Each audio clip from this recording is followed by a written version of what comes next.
All right. Okay, I'm recording, so nothing will go wrong. Good. Now I'm very nervous about this sort of thing.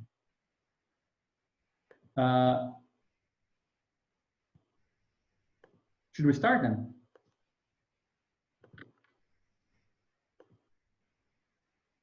Can you guys see the screen? Yeah, I see it. Great. So, as usual, the idea for today is to go through a brief summary of what we saw last time. In fact, I think now we have tools to summarize both mini world system and world empires in a few kind of basic ideas. We have, as I said, probably due to a kind of discouraging use of the commentary that I did last time. So the questions weren't really kind of, I just skimmed through them very quickly. I think that was a bit disconcerting, and we didn't get many questions this time. So we got 3 questions. And I think that they're all, 2 of them will address directly these 2, and the third one is very interesting. So the first one, which I think is nowhere in the book so distinctively, asks, what is Karatani's concept of nature? We have seen how it influences the dynamics of mode C, but what might a mode D relation to nature look like? I think that's a very, very complicated question, especially since we're still trying to understand where does mode D start and where are we actually looking at its reflections on the other modes. So for example, I think one thing we started seeing is that, for example, the identification of mode D with religion is actually a sort of reflection or an expression of it from the standpoint of world empires, which is where mode D actually emerges or catalyzes into universal religion, right? So what would be a pure theory of mode D in the same way that Karatani talks about, for example, Kozo Uno producing a pure theory of capital, or Marx bracketing state and national questions to focus on just the capital as an object, right? So what would be the same thing, and what would be bracketed so that we get a theory of mode D? And I feel like the book gives us very indirect answers to this question rather than kind of totally extract this mode from its relations to other things. So I think it's very much an open question. And since Karatani himself gives us some clues that ecology, the dimension of destruction that concerns natural resources in capitalism, it's questions, those are questions that are the sort of limits of capitalism itself. There seems to be a very important topic with regards to nature and mode D. So perhaps it's something we could explore, especially in our next meeting when we go into the mode D, the presence of mode D in capitalism, right? With socialism, communism, associationism, and so on. Then the second question, which I think is something we're going to address today, concerns the defense that Karatani makes of a statement that is already in Marx, that workers are free under capitalism, right? The whole kind of joke that Marx makes, the ironic remarks that workers are doubly free. They're free in 2 senses, right? Free to sell their labor, but also free from any means of living otherwise. So it's a weird kind of negation of coercion that itself negates that negation, right? So you're not coerced, you're so free from coercion that you need to submit yourself willingly in a certain sense. So, but we're gonna go into that because that's actually a crucial part of the argument today. I mean, one of the things I'm having a hard time with this, and I think I'm giving you guys a hard time with this as well, because one of the ways I'm trying to compress, like one of the reasons why I accepted the challenge to compress this whole book into 6 meetings is because there is an underlying theoretical challenge, which is what is the form that is capable of expressing so much with very little, right? And the clue that I got for this is this idea that logic and space are two sides of the same coin, of a same form or way of approaching all of this, so that when we talk about reciprocity and spatialization of communities, we're also talking about different unfoldings of a certain logic. So we get a lot with very little. We're able to explain a lot by actually focusing on very, very restricted relations, right? So that's, let's say, a challenge of compression, compressing so much information into small kind of forms of small schemas and rudimentary diagrams. So that's a challenge that I took upon myself. It would probably be something I should be doing in my free time, not in front of all of you, but you've been kind of willingly submitted to watching me try to further compress all of this to an even more restricted formalism than the one Karatani uses. So the idea that capitalism is free from coercion, which is something that he explores actually he mentions this explicitly, if I'm not mistaken, on the chapter on universal religion. So if we were to go there, we would see that he comes up with something like this, right? Mode A is equality, but it has coercion, a compulsory nature to itself, right? Mode B not only kind of is compulsory, so it has a norm that organizes redistribution of wealth, but this redistribution has no threshold of inequality. On the contrary, it tends towards the accumulation and the growth of inequality, right? And then we get a certain distinction between B and C, which is based, it's on a negation of coercion, not a negation of inequality. So you still get an asymmetric relation, and we're going to explore this today a lot, right? You get an asymmetric relation between buyer and seller, between the property owner of money and the property owner of a commodity, especially the labor commodity. But there is no compulsion in a certain sense. And it is paradoxical to think that there is no compulsion. So there is a certain specific sense of freedom that comes in with mode C, which is precisely the reason why it is able to go where mode B is not, right? Because it doesn't require a certain monopoly of violence or a certain set of agreed upon contracts in order to circulate. And it's very kind of enigmatic how this shift happens and how it's possible, right? So it's something we need to explore, but it connects back to the question of the freedom in capitalism. How can it be considered a free system, right? And then we get with mode D, not only the equality that should be present that we recognize in mode A, but also the freedom that we recognize in mode C in a certain sense, right? Without the asymmetric distribution of power that the commodity exchange and the money form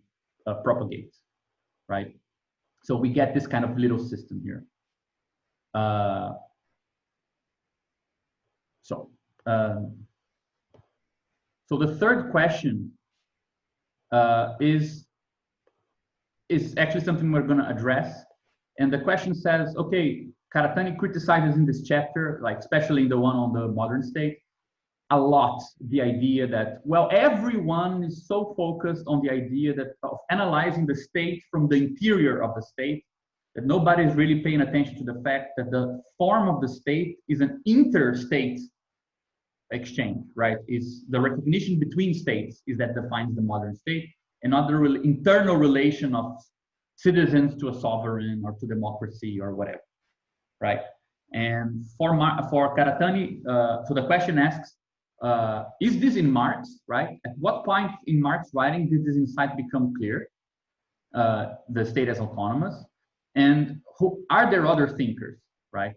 And the note asks about Gramsci, and it's funny because Karatani does something which I find so interesting, that he clumps together in one paragraph Gramsci and Foucault like they're all the same thing, like something that would be like a profanity, like heresy for a Western academic, you know, like these guys are so far apart. And for Karatani, he's like, well, there are all these European guys who think, you know, about power, discourse, and this sort of stuff, like Gramsci, Foucault, they're all the same. So I think it's a great example of that kind of low res or distance perspective that makes certain antagonisms disappear.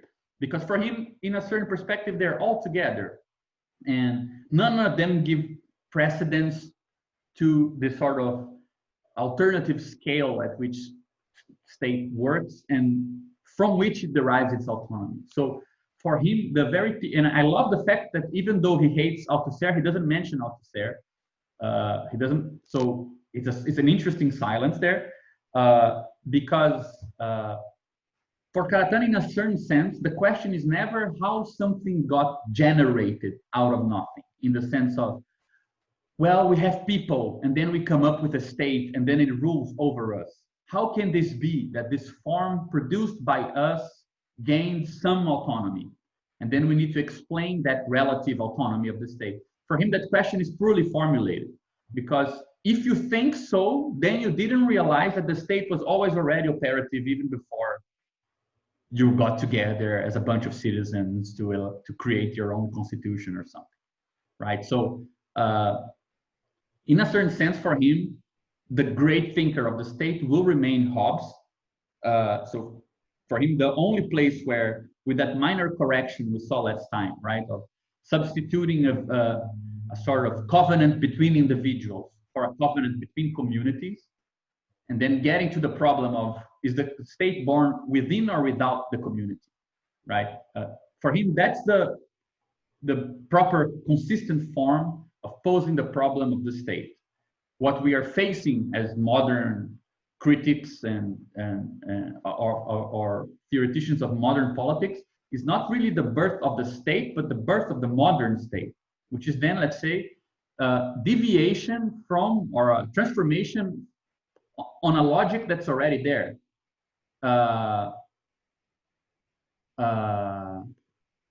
Rather than something that emerges from nothing, right?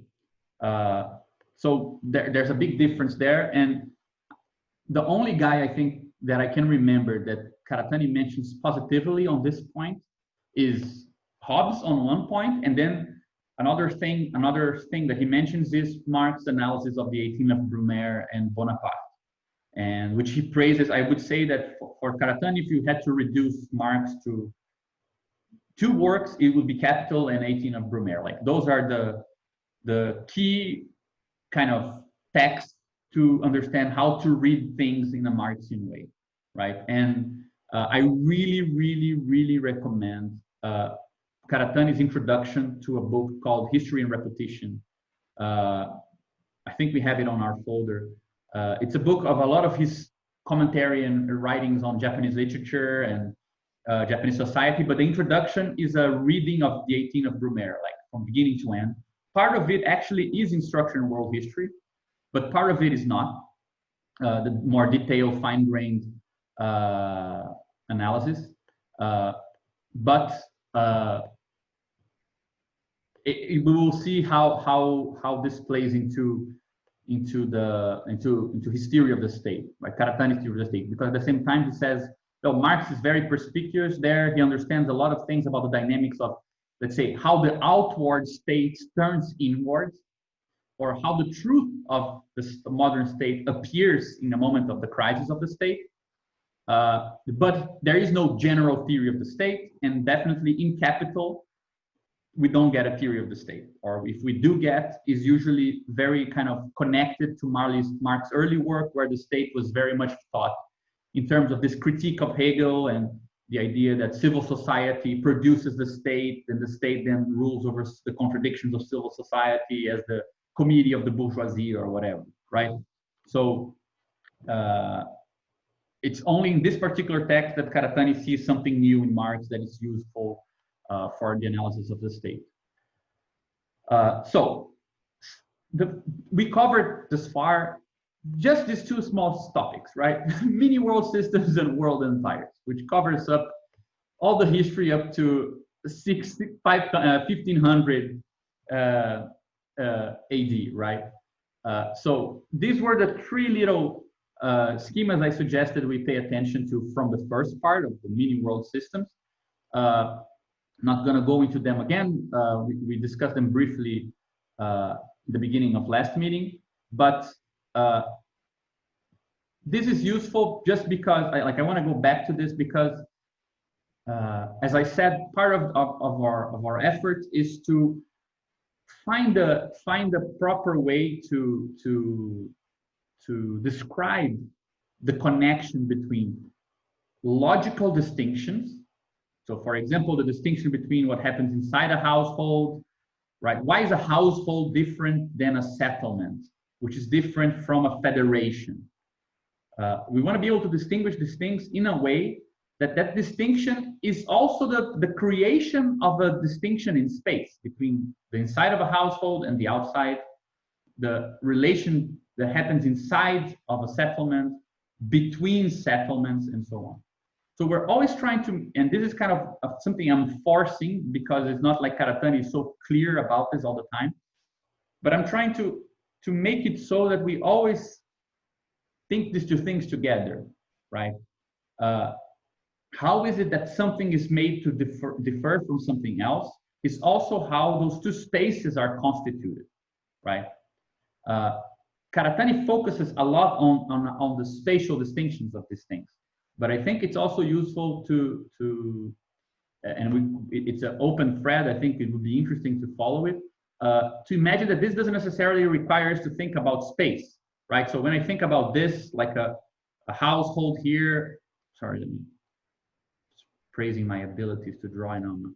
So you have a house here, and here you can give without asking in return, and you know that outside of this border, so it's a settlement, this is not the case, right? So here we have almost like a distancing, as I said, right? This is inside, it doesn't create a new space.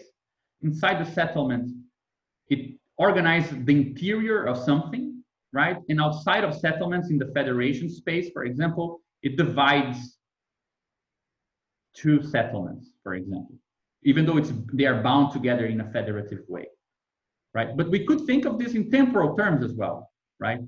How is it that, let's say, the passage of time can be thought in terms of reciprocity, right? What happens towards the future also refers back to us in a certain sense. Perhaps it wouldn't be hard to come up with a cyclical sense of time, which is sometimes associated with certain mythologies or cosmovisions of different peoples, right? Where reciprocity was a main mode of exchange. So we could definitely come up with a way of thinking about, let's say, stitching together not so much spaces but times, like T1, T2, T3, right? And I wonder what we could find perhaps with this. So these were just three main arguments we saw last time on mini world systems. Karatani's polemical thesis of how settlements come to be, why reciprocity rules over settlements rather than the state, and how this gives rise to clan society, right? Then we discussed all these different logics between pooling, balanced reciprocity, negative reciprocity. We discussed the border of this sort of space. What does it happen when you find some other community here and the forms of exchange that can happen between them, right? And we discussed this kind of interpersonal matrix of relations, which Karatani distinguishes between the I-thou relations and the I-it relations. And for example, Marilyn Strathern will talk about relations that personificate or personify. So it doesn't matter if the second system is a person or is a human, a non-human, or a thing. If I exchange with it in reciprocal terms, I personify it because it's part of the exchange, the imputation to the other of a perspective on me as well, right? Whereas the I-it relations reifies in that if when you give something, you give both the right of use and the property right, the thing is objectified, it becomes a thing, right? It doesn't take the form of a relation between two people. Even if it's a relation between two people, it will take the form of a relation between as somebody is using a thing, right? And then vice versa as well. So this was just So a sort of historical, genetic view, a spatial view, and a sort of personal and also, in a certain sense, religious view, because this two interpersonal, or more specific, this interpersonal relation here applies both to people and to things and to animals and to nature. And with this, you already get a sort of cosmovision and a sort of, which also suggests that the spaces that reciprocity can work, can constitute, they're not necessarily only geographical, like here, they're also temporal in this way that we haven't explored, right, concerning cyclical times, the ways that mythologies connect past and future to a sort of outer world point. But they also concern all sort of phantasmatic space, or connect with the living dead, and connect with the dead and with the living dead perhaps as well, but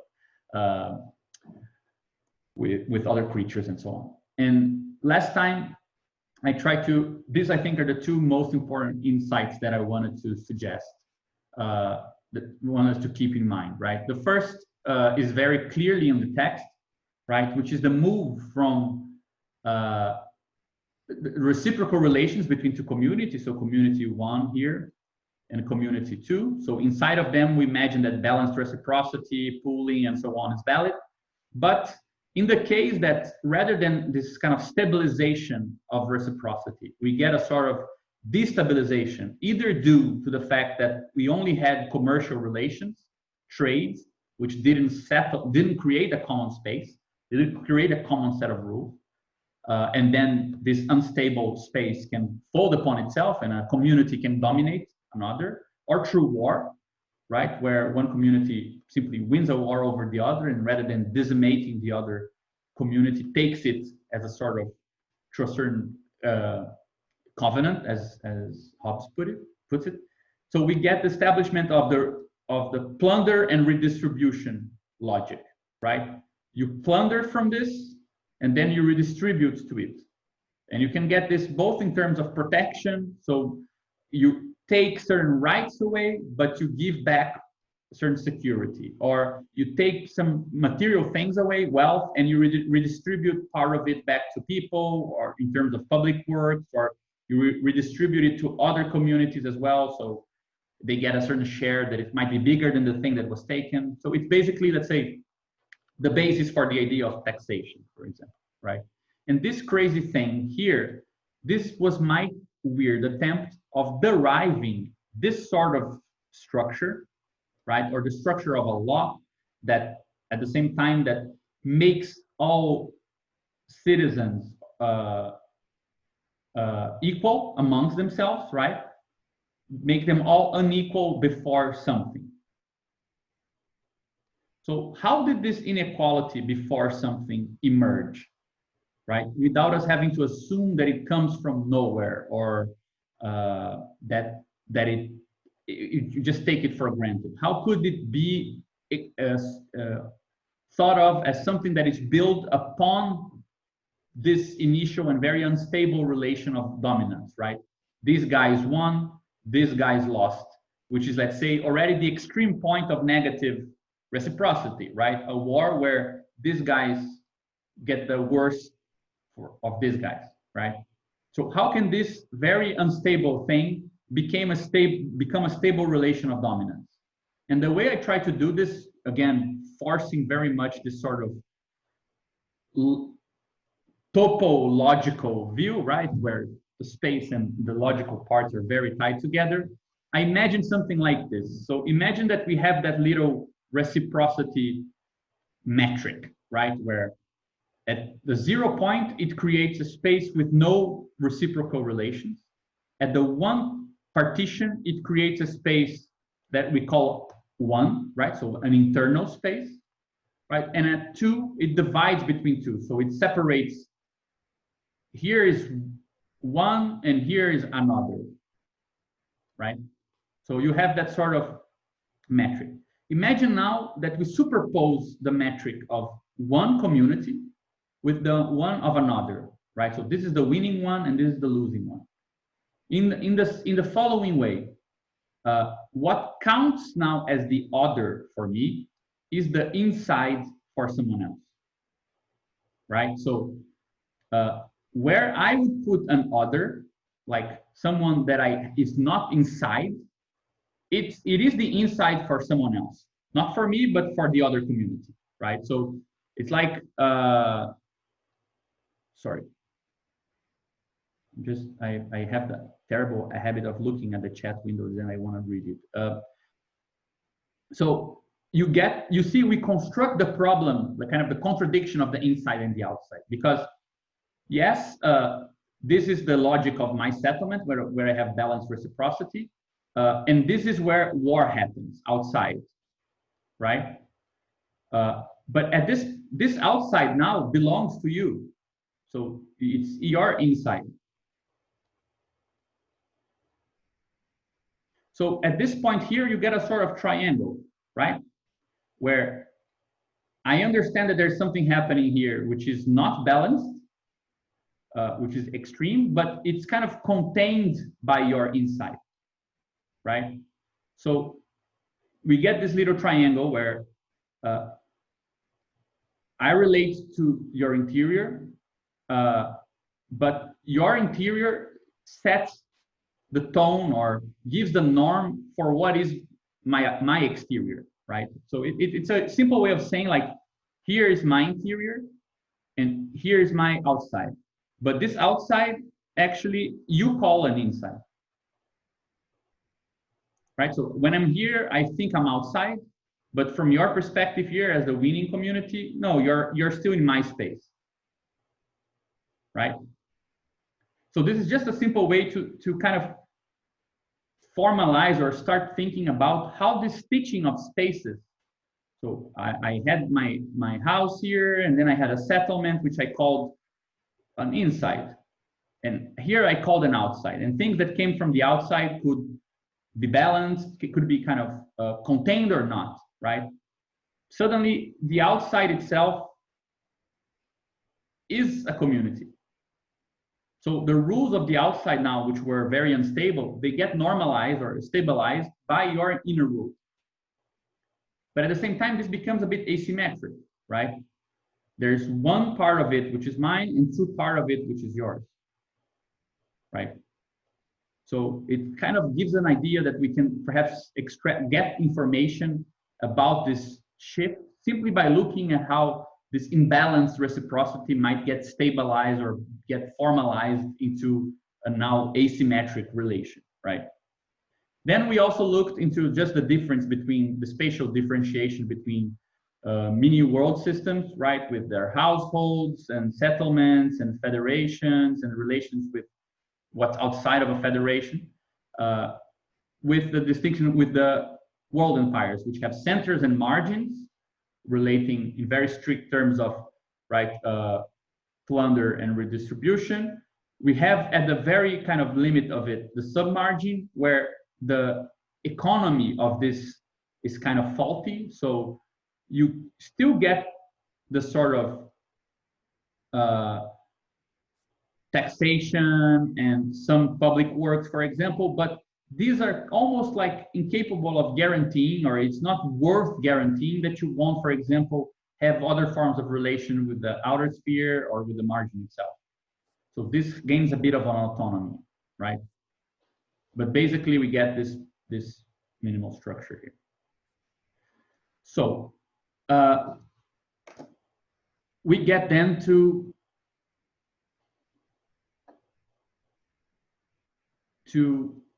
this is something I wanted to talk to you guys about. I'm not sure if you've heard of this. There is a very big project going on for the last couple of years called the Seshat database. They created this huge big data kind of storage of a lot of different societies and information about all sorts of population societies, polities from the whole of the Holocene. So it's like huge database. You can find it online, in fact.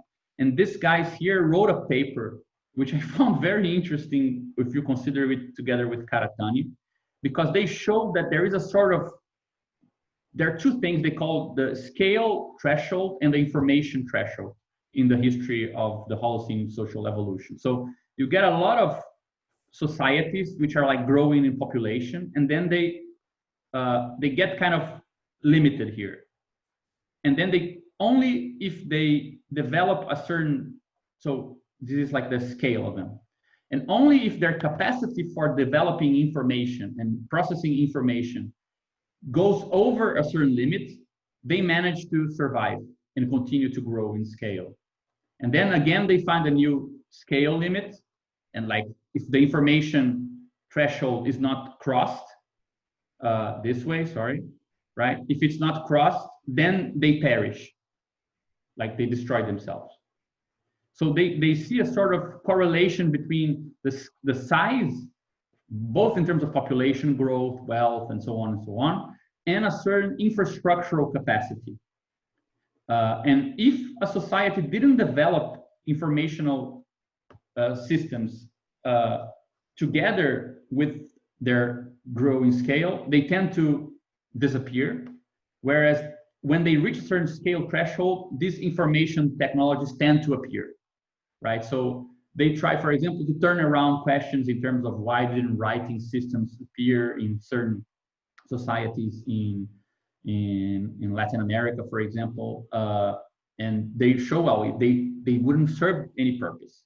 So they only become interesting once certain scale issues are apparent, and then there's a reason to have those informational tools, and then they allow you to grow in scale as well. And there's a sort of dual process there. And I think that this actually plays very well with Karatani's theory as well, right? One of the reasons why we're trying to focus on this idea of resolutions and scales and the structure of space also concerns, let's say, we could kind of turn around and think about how the other modes that are inside a certain mode. So for example, in our case now, we're looking into mode C. Mode C will allow capitalism to become global, right?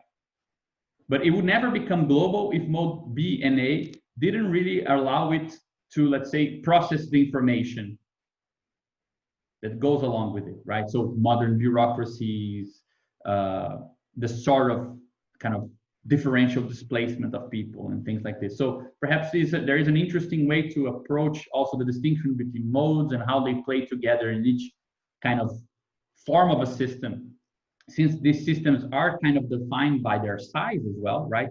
Modern mini world systems are small, right? They can only grow up to a certain size. World empires are able to grow to a larger size, and we did see how money, writing, bureaucracy, cash, all of them allow for it to gain this size, but still keeps a certain logistical threshold, right? So empires, and then world economies, we will see that it allows for this to become truly global. So it also has a correlate on kind of going beyond or finding a way to cross a certain informational threshold, right? To allow information to integrate this huge mess as well. So there is something interesting to discuss there, perhaps. Okay, so just drink some water. I was going to say the metric you showed earlier, with the 0, 1, and 2, we can think of those maybe as different types of information, right? Yeah, I mean, I wonder if it's not too restrictive, you know, but I do think it's something like that, right?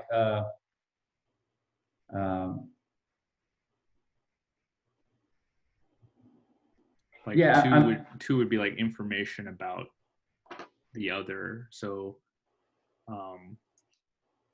it could be like kind of how much do we owe them, or like what how much of a threat they are to us, and so on. Like things you would need to know about the other to kind of stabilize your relationship to them. Whereas like information on the inside would be maybe of a different quality. Yeah, something like that. Yeah, I like that idea, though. I mean, I think that we should perhaps conceive of this as,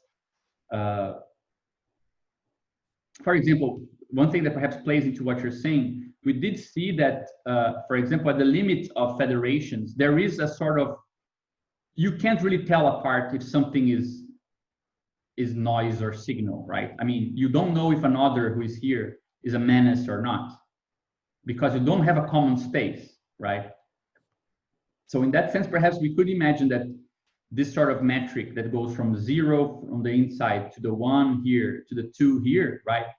It doesn't really have a sort of form to kind of distinguish what's going on at this point, which is why it leaves this sort of kind of, how do you call it? Like a weak spot there, right?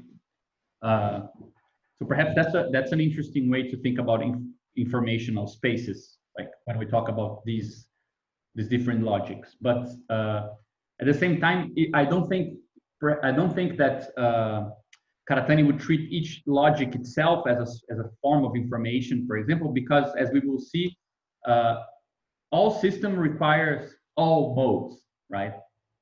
So, for example, going through very quickly through these things here, we already saw that in mode A, you get mode A defining the space. So it distinguishes general reciprocity from balanced reciprocity from negative reciprocity.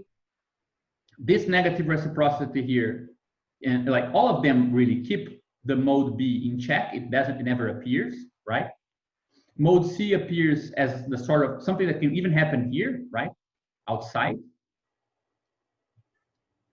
So it kind of gives it a sort of added expansional or added relational power, right? And mode D appears as a way not only to relate points here, right? So people to relate between them, people to relate to the dead, so to relate to time as well, but also to relate also to a sort of enigmatic other who's not in the society, right? So both animals, nature, and so on. So you need all of them to actually complete this space, right? And in mode B, domination of mode B, which we saw last time, again, mode B describes the space, right? So a bureaucratic apparatus in the center, development of a lot of important technologies of organization, both in terms of production technologies, management technologies, and so on. The sort of compulsory plunder and redistribution with the margin, right? So center margin, and then a sort of selective relation with the submargin, right? So it actually organizes the whole system in itself, but you still need mode A because it kind of stitches together what happens here between communities, what happens here as well, what can happen with what's out of sphere, right? Oh my God, out of sphere. And markets, because without them, you can't really create these technologies here. They also allow for trade with other empires and communities, right? And again, you still need religion and monotheism, not only because of what Crisanto mentioned last time as a sort of bordering, the importance at the border of this logistical, the threshold of these logistical spaces to still maintain a good relation through, let's say, pardoning of debts and things like this, but also for the very, let's say, homogenization of this heterogeneous formation here, right? So you kind of need all of them. So I would say that you get one of them, when one dominates, you get the disposition of the space. So the main logic that organizes the space comes from one, and the other three kind of need to guarantee the totality or the closure of that space, right? The same thing here, like this gives us the form of that space of the world empire, but you still need C, D, and A to create a closure of that, given the particular restrictions that mode B has as a spatial logic, right? So you need to be able to trade with things that are outside, and you need money to be able to go all the way to the reaches of your empire and still assure that norms are followed, because Nobody's going to do that voluntarily, so they do it for money, right? Still, you need reciprocal relations, both to show pardon and to give back, and to have this giving back get the form of a gift, right? And you need world religions also to kind of consolidate the idea that the power that is organizing the space is not the power of one community over another, right? Which would be the power of like this over this, but it's actually a higher power, right? But we know that this is asymmetric. So mode D also helps giving this a face, right? A transcendental face. So I think the same thing goes for domination of mode C. Mode C will give us the form of the space, and I would even say that it is no longer, it's not simply like, if we were going to go crazy here, we could say that space A, I mean, none of these spaces are very simple, I think. Space A is crazy in the sense that when I have a community here, and I, not only, okay, but let's simplify. When I have a community and I look at another, right? The space actually needs to include also how I'm seen from the other, right? That's reciprocity. And these two things, though it's a symmetric relation, it doesn't mean that it's transitive in the sense that if I see these guys in a certain way, then they see me in the same way. They might see me in a totally different way, right? As we were talking about, and this gave rise to many interesting studies in anthropology. Like, you can have a situation where a human sees an animal as a non-human, but an animal sees itself as a human and a human as a non-human. So to imagine a space where these two things are both projected in, it wouldn't be like a simple space. It would be a very crazy one. At the same time, so it's almost like everything that is on the place of the other, right?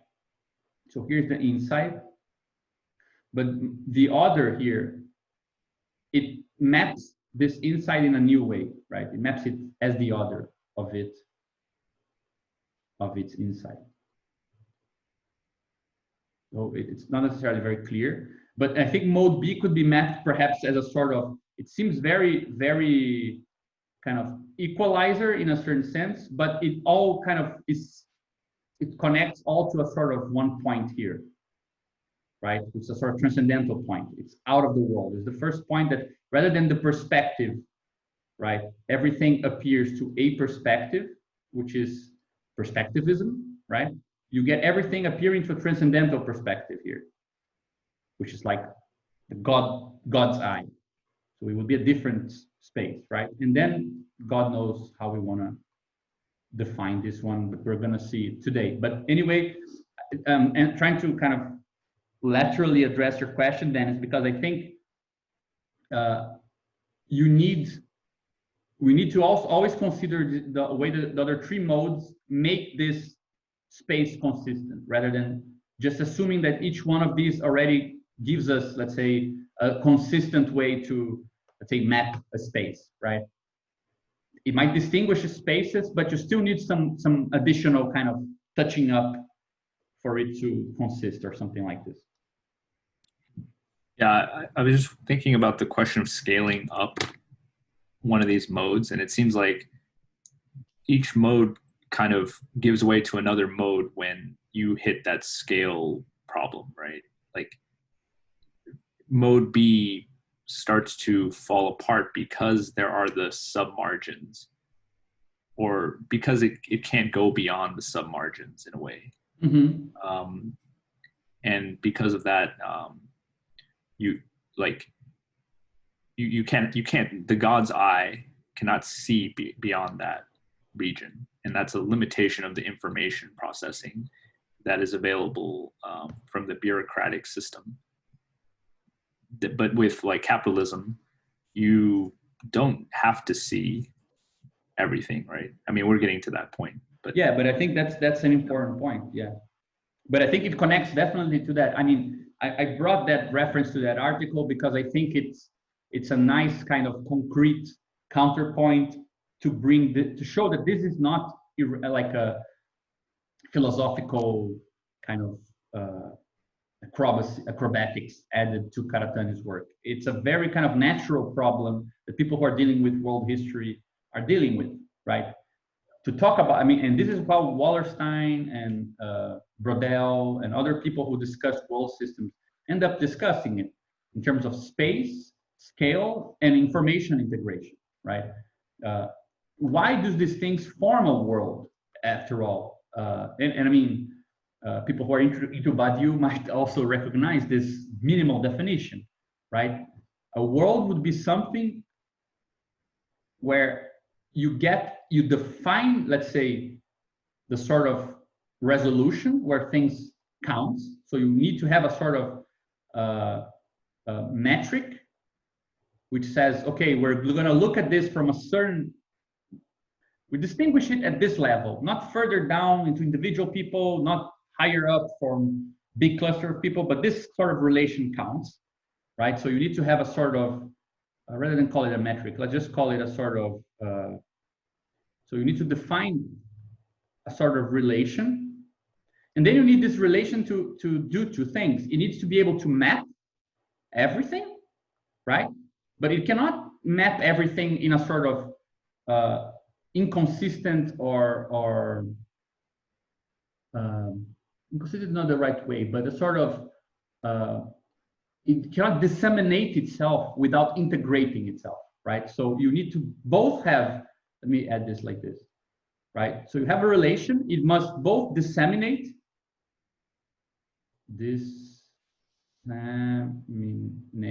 I'll just write anything here and you'll trust that that's what's written, and also integrate,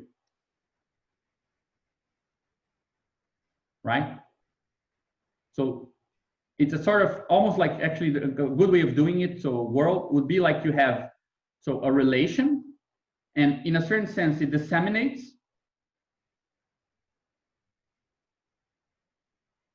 but in another sense some sort of closure is guaranteed, right? So sort of integration.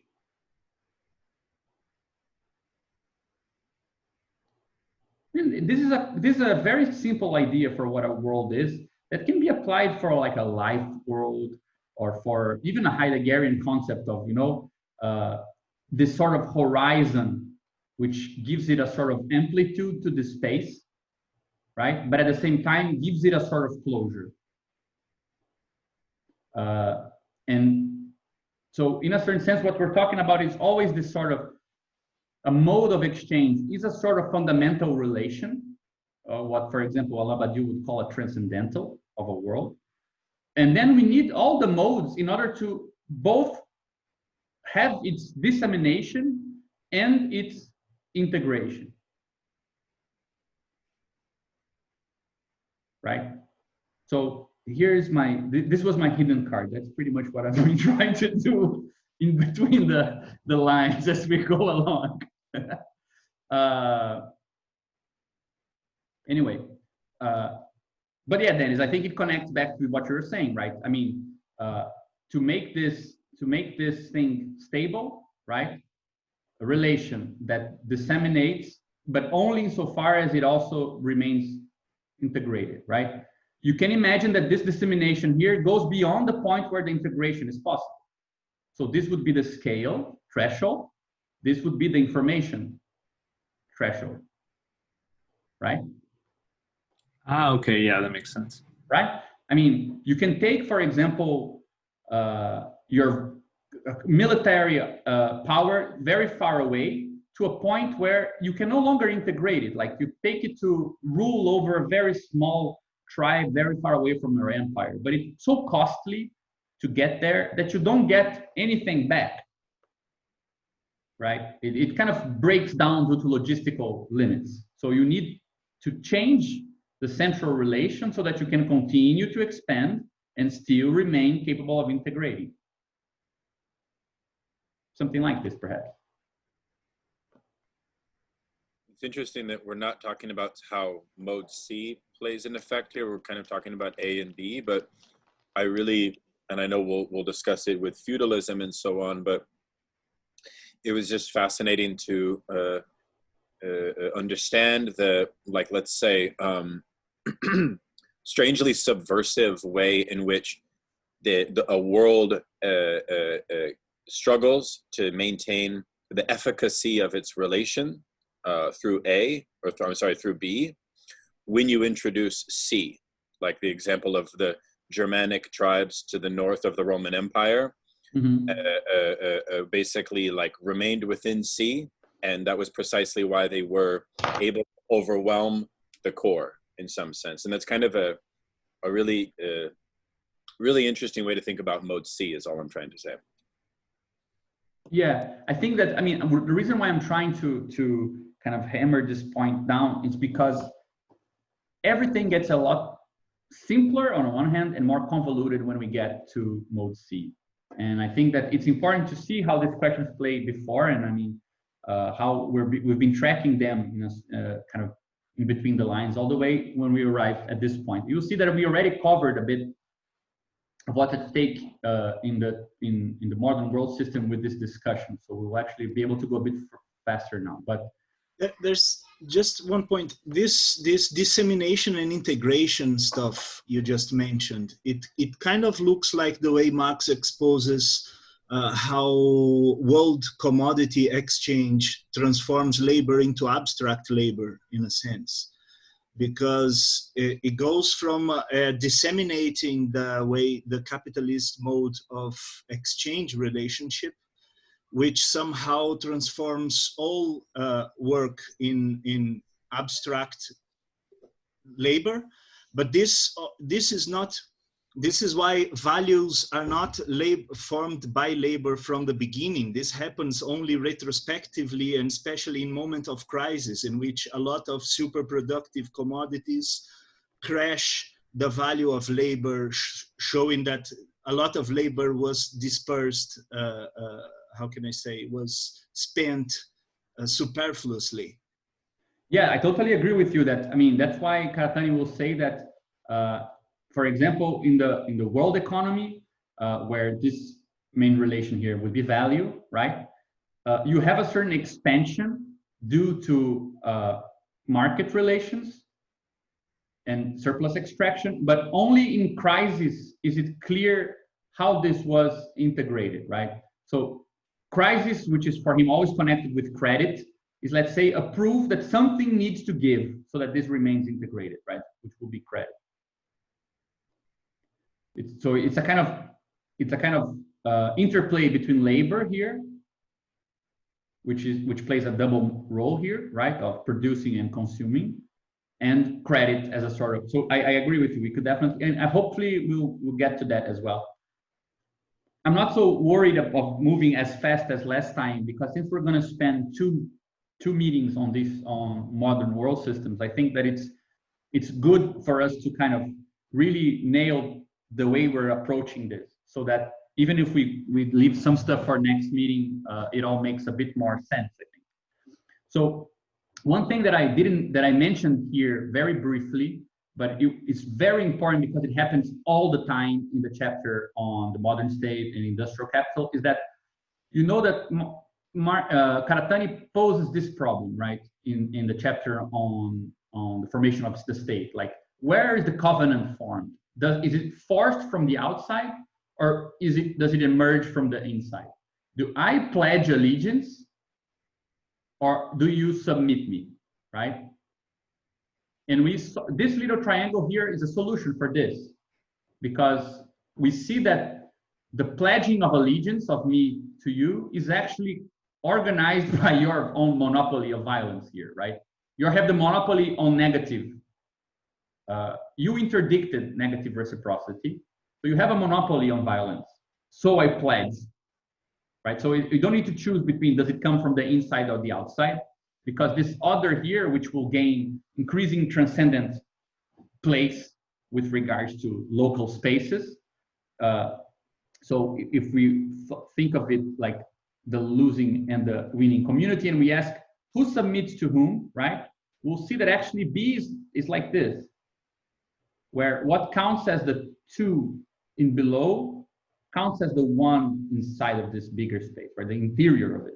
So it's both outside and inside. It's outside from the perspective of me and another community who won, but it's inside because the winning community actually defines the space as being inside now. So we get a sort of solution for this antinomy with the spatial kind of displacement. And this is important because this is exactly how Marx begins this chapter, right? By asking, how can feudalism lead us to capitalism? And he talks about the two big kind of strands in Marxian literature.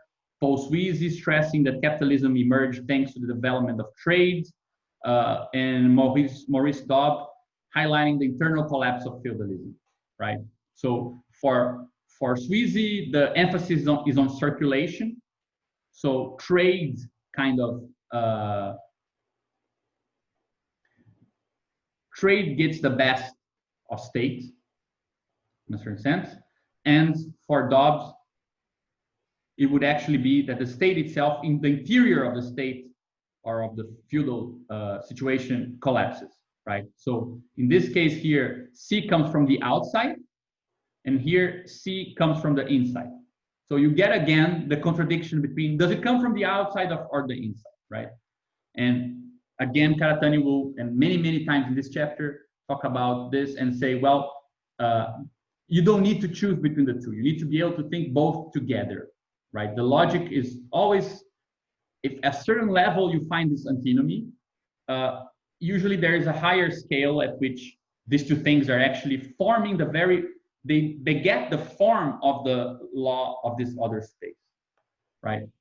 So again, I'm gonna move a bit quicker here.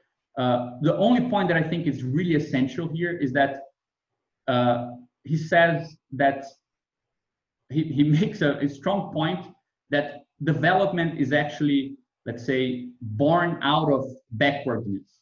So the original form of capitalism is, and the original form of world economies is actually backwardness with regards to the development of empires, and never, let's say, the next phase of development of something. So, so I just wrote here, like, if you imagine, we've been already discussing this, but so this is a kind of imperial formation, so a situation where B is dominant. So you have centers, margins, submargins, and autospheres.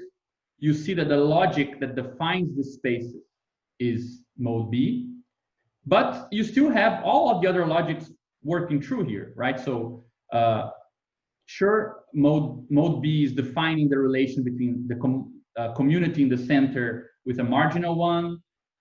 It's because mode B gets to a sort of logistical problem here, that these communities at the submargin are a bit looser, so not so much integrated as the others are. But the other relations are also taking part here. And it's important to see that cities like this, or like this, that are kind of like midpoints for commercial relations between autosphere and submargins, or submargins and margins. They are not political centers, but they are economical centers, right? And Karatani will talk about how this sort of cities, they become economic centers later on, and political centers get marginalized, right? Why is this important? Because he wants to show precisely that it is this sort of situation, meaning places that are not well integrated into empires, that have the conditions to become the core of capitalist systems. So in a certain kind of genetic sense, you don't get, in the same way that we didn't get like mode A emerges from, so we had nomadism, and it could have led us to state, but there's a sort of kind of, this is blocked and we get mode A, right? There's something similar with the idea that you have state, and it's not that you get the next best thing from its further development, right? More state. It's actually that there is a sort of weak point at its fringes, right? And this is what leads to mode C as a dominant one, not the further reinforcing of it. So it's actually quite complicated, as we will see, because on one hand, spatially, the state is weakened at a submargin. It is, the empire is not capable of fully integrating what happens here, right? So we get that logic of dissemination, but integration at this fringe here is requires more complexity, requires modes A, C, and D to play different roles, right?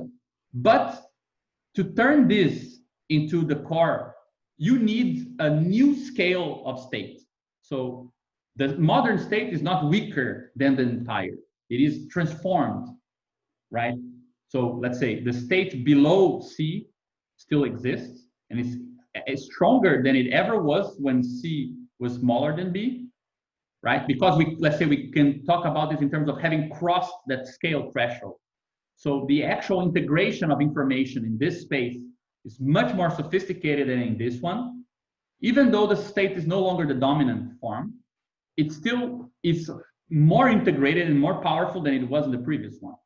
And one thing that we will see is that this is already a nice kind of depiction of it, that while here you had a sort of one perspective sees all,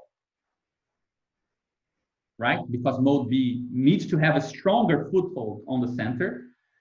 In the case of the mode C, you get this networked form, which is what he called absolute monarchy, right? Where recognition is no longer center from, let's say, the center, and all states are smaller states, right?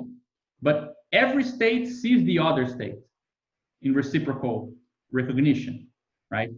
You seek recognition from other states, so that it's like a tessellation of a space.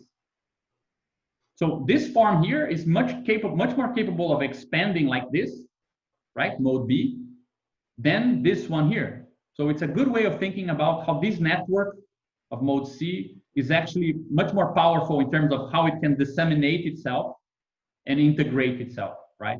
And again, sure, mode C is defining the spaces. And I hope that by the end of today, we can see that the relation between the core and the periphery is actually just like the relation between the core and itself. So that's why I mentioned in one of our meetings that it tends to be a system where the periphery is everywhere and the core is nowhere, in a sort of Nicola de Cusa irony. But this sort of differential space of capitalism needs to be kind of stitched together by a mix of A, B, right, and D as well, as we will see. So Karatani talks about this, the birth of this sort of development, and the idea of development and developing underdeveloped countries, it actually stems from this division, it's not supporting it. And I thought of a way of doing the same thing that we did last time with, you have reciprocity, and we can come up with this triangle by thinking the relation between the asymmetric relations between losing and winning communities. We can also track the sort of crazy thing that we already saw last time, but we can track the transformation that goes from mode B as a support for this sort of universalizable mode C. So one way that I think about it, perhaps is useful, is imagine, so this is the social contract, right? I abdicate something in the name of something larger, and because of this, I can relate to you, right? And we know that this is asymmetric because one side comes up with the law that both obey, right? Later on, this will become the problem of sovereignty and so on. How can it be that I have two bodies on one side, right? The king is both here and here. He's both above us all, but he's also one guy, right? This sort of problem. But now imagine what Marx called the social contract of things, right? So it's like this thing here incarnates the principle of relation. So it's like the law is inside one of the things in the relation. So if you add up the numbers, just like we did here, 2 and 1 make 3 on one side, and 1 makes 1 on the other side. So on one hand, I'm just a particular, but on the other hand, just like the king is both a person and stands for everyone, a certain commodity is both a commodity and the universal equivalent of all commodity, right? So you get on the one side money, and on the other hand, you get a commodity. On one hand, this eliminated coercion. There is no law outside.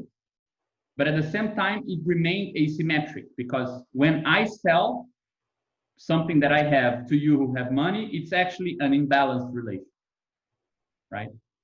So we get this weird economic exchange where for one party, it's like an insight.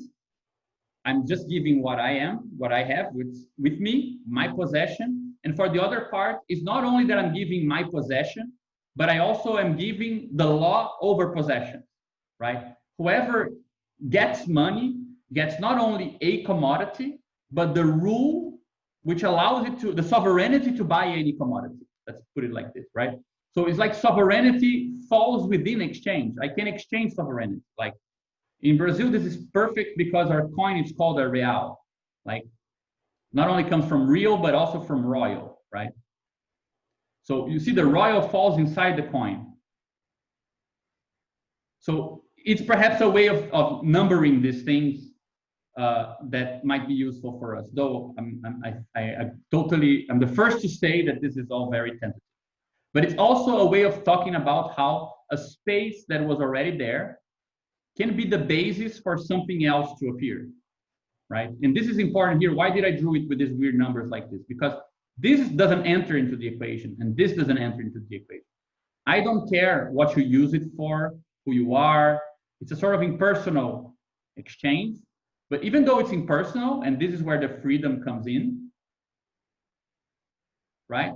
It's still unequal, because I exchange a particular thing for a universal thing. So I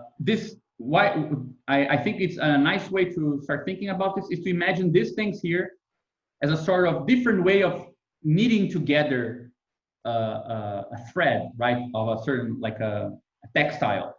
And if you think of it in these terms, you can see how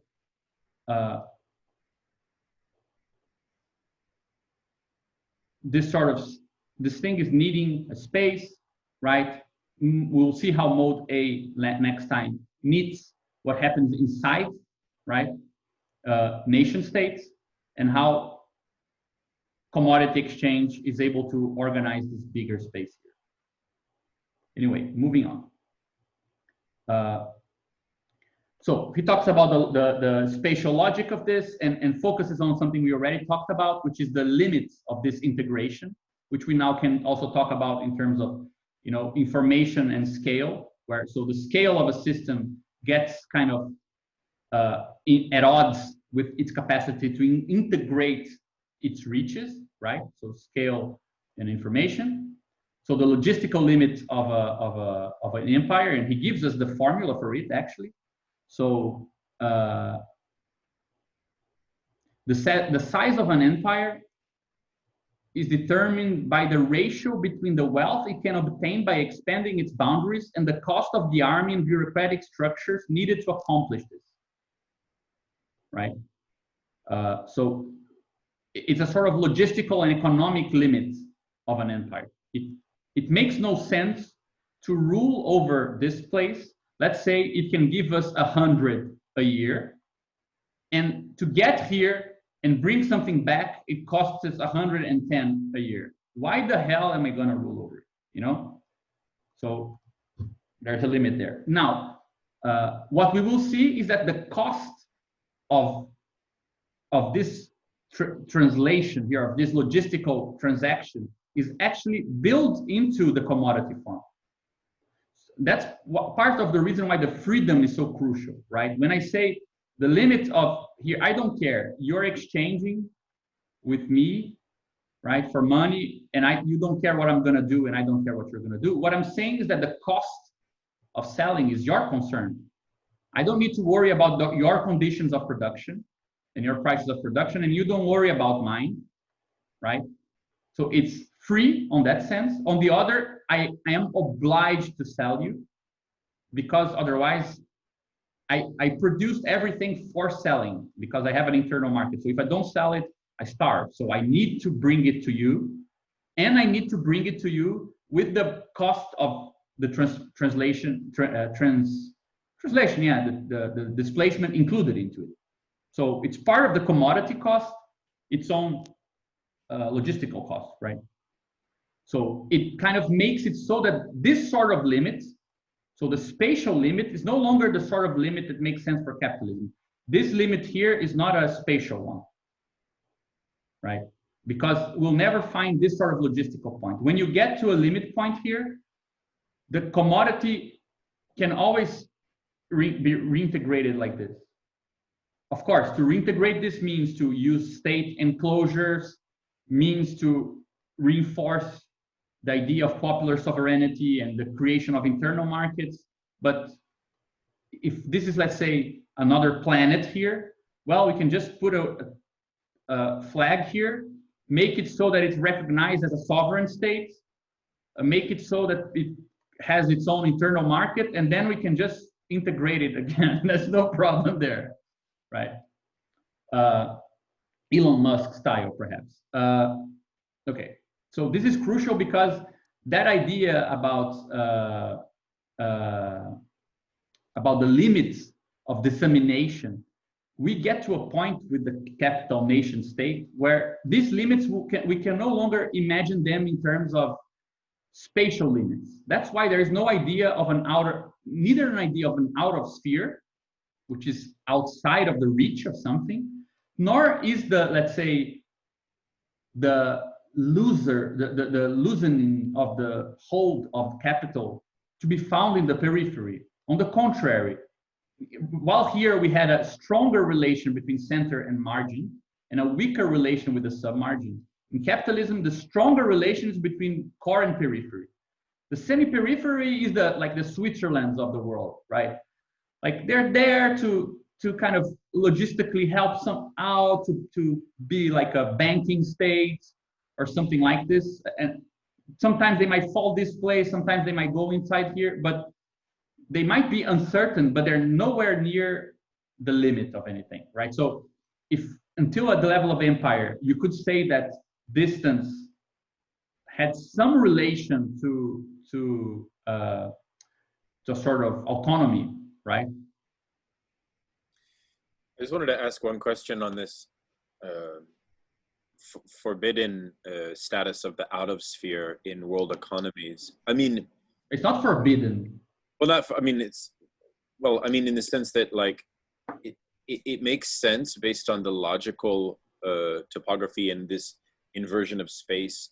But then again, like, how do you understand continents like Africa, for example? Like, how do you understand like the fact that in contemporary global capitalism, there seem to be absolutely abject countries in some sense? That yeah, I mean, this is really the core of the whole point for me, and I would say that your question, I think, is the central question of the whole thing, because I really suggest everyone reads. Actually, I think it's with a C. These two guys. It's a couple, I think, called Komarov, Joan and Joan Komarov. These guys are from South Africa, and their thesis, which I think is absolutely correct, is that we had a very short run where it seemed like this imperialist capitalism, monopolistic form of capitalism from the 20th century, was all about the core expanding like this, right?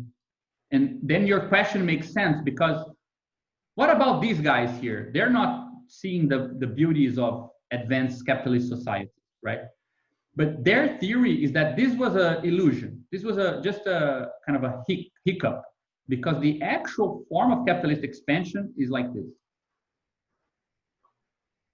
So they say that, and this is very much like Karatani's thesis, and for instance, I think it's very compatible with it, that the most advanced capitalism was peripheral capitalism. So the most complicated interplays between state, capital, and nation, between crisis capitalism, violence, overexploitation, hybrid relations between law and non-law, dual cities with favelas and rich parts. This all appeared in the 1800s. You had this already in the Latin America, or you had this in colonial states in Africa, and this is slowly reaching up to the core. So this is the, let's say, the truth of how things are organized. Capitalism can be found here. So this is a very old argument, actually, that underdevelopment is not the lack of development, but it is the proper state of development for peripheral countries in world systems. So the fact that Congo will never arrive at the level of development of Germany is not an accidental thing. It is the very form of insertion of a bunch of countries and populations into the world system. So this unevenness is essential to the development, right? And the fact is that the unevenness here between core and periphery, the crazy thing is that it becomes more and more the way that the core relates to itself. And it's also consistent with the fact that this periphery actually pays for the costs of their integration. The idea of this combined underdevelopment of peripheral nations. Yes. I wonder also if there isn't a kind of spatial relationship, because you see, it's like the more periphery it is, the more integrated capitalism can get, or something like this. Yeah. To a certain extent, the United States of America is in a physical position of a periphery, if you consider that the biggest market economy is in Eurasia, the biggest population and the oldest empires and so on. And so the isolatedness of United States is actually a factor of its being the richest nation or something like this. Yeah, I think that that's a really good point. That I mean, we know Karatani talks about how there is the original status of capitalist societies, including Britain, is either marginal or sub-marginal, right? That's why they are allowed to arrive at this place. But even when they do, what his analysis suggests, which I think is just a development of a century of theory of, you know, uneven and combined development, dependency theory, and more recently the sort of peripherization theory, is that the unstable version of this system is one where you get consistent internal markets and full employment here, and overexploitation and hybrid spaces here. The consistent form is where every space is divided into this, right? So the tendency is for every space to internalize its own periphery. You know, Brazil has a very ironic place in all of this, because Brazil's slogan for a very long time was Brazil, the country of the future. And it turns out that it is true, but not because we're going to become like the core, but because the core is going to become like us. So it's a sad inversion, but United States is becoming a third world country, isn't it? Yeah. What politicians keep on saying. And no wonder they're right. I mean, I remember looking at a UN statistical thing, and if you look at the statistics in the United States today, it's like 70% of the population lives in the condition of, you know, something we see in the third world, and like a very small part of the population, which is not the 1%, but still lives in a condition that is like a Germany or something. So the tendencies for what, for example, Mike Davis called dual cities, right? This is a tendency for this to spread out, because the very distinction between core and periphery is essential for surplus extraction, but it's not a spatial distinction. And I think that this is actually leads us to the core of the argument of the chapter. I'll be quick, because I think this is something we should really dive into. So to be very quick about the other topics, I'm just going to leave his very acid comments about socialism and how it was able to integrate things that market economy was not able, right? So as world economies arrive at old crumbling empires, the margins which were oppressed are happy to go along. The outer sphere doesn't really have a shot against it, right? But the sub-margins which developed their own, like kept some clan society structure, some level of kind of horizontal relations, and the center, which was also very integrated. They don't go along with this kind of leveling so easily. So for Karatani, socialism had a shot in China and Russia because it was able to cut across this ethnical differences without touching them. It was not interested in leveling out a space and calling it one thing. And at the same time, it kind of harvested that indignation against becoming marginalized, right?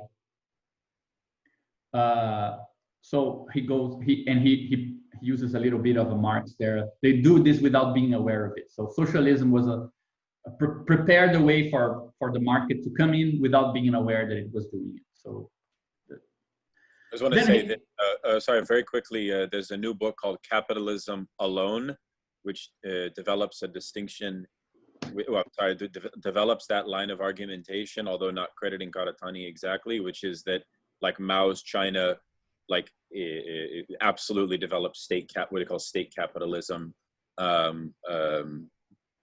His name is Branko. It's a pretty decent book. Branko Milanovic, I think it is. Yeah. Oh, sorry, Gabriel. Did you mention Mike Davis a second ago? Yeah. What did you say? Yeah, I did. No, what did you say? What did you say his about concept of dual cities and the his whole analysis of, for example, Los Angeles and the sort of creeping up of third world conditions inside first world. You're referring to like Planet of Slums and so on. Yeah, exactly.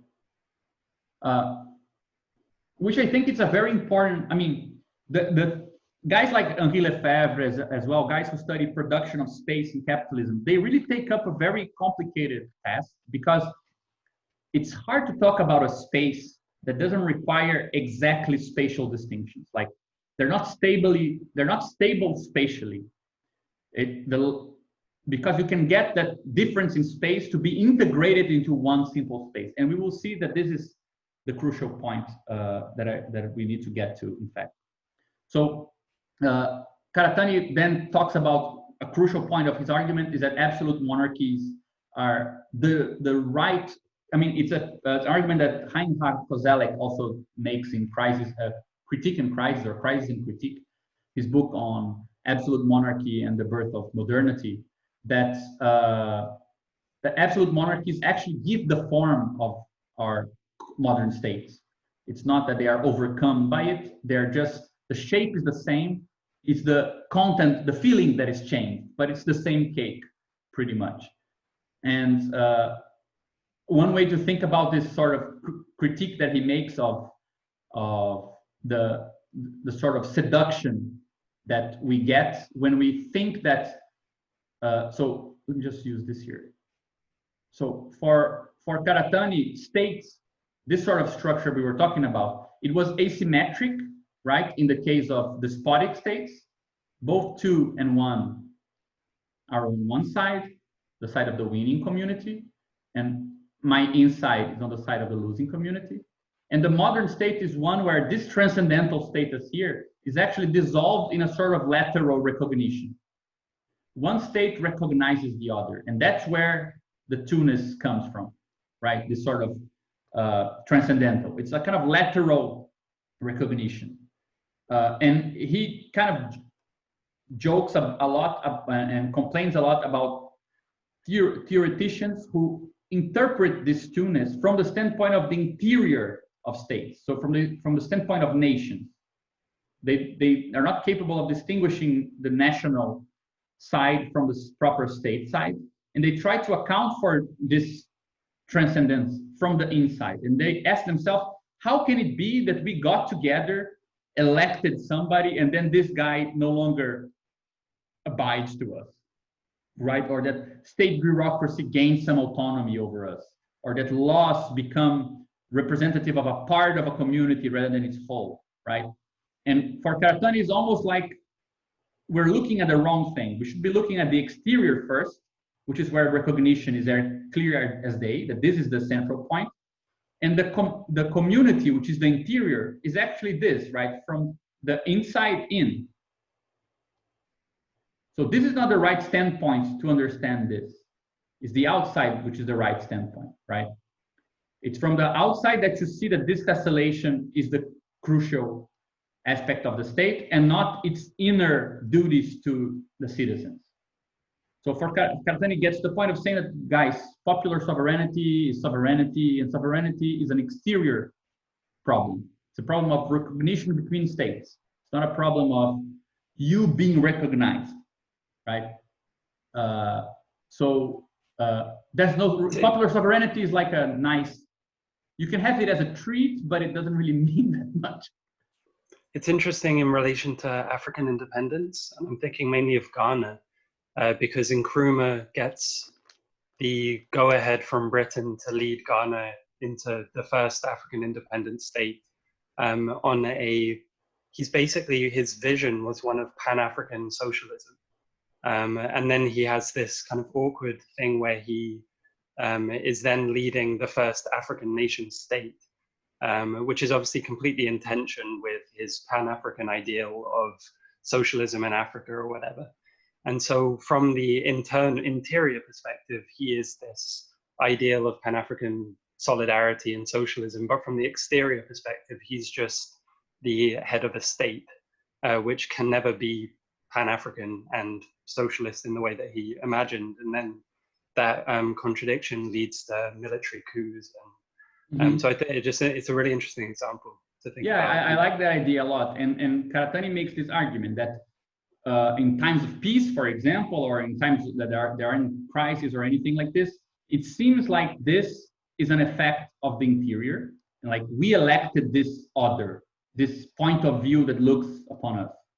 But in times of crisis, it becomes clear that this exterior is actually bound to, this sovereign is actually bound to the outside, not to the inside, right? So all the sort of particularities of this sort of homogeneous state where citizens are electing their leaders, this all gets kind of cast aside and some other form of power appears that was always already there in fact, right?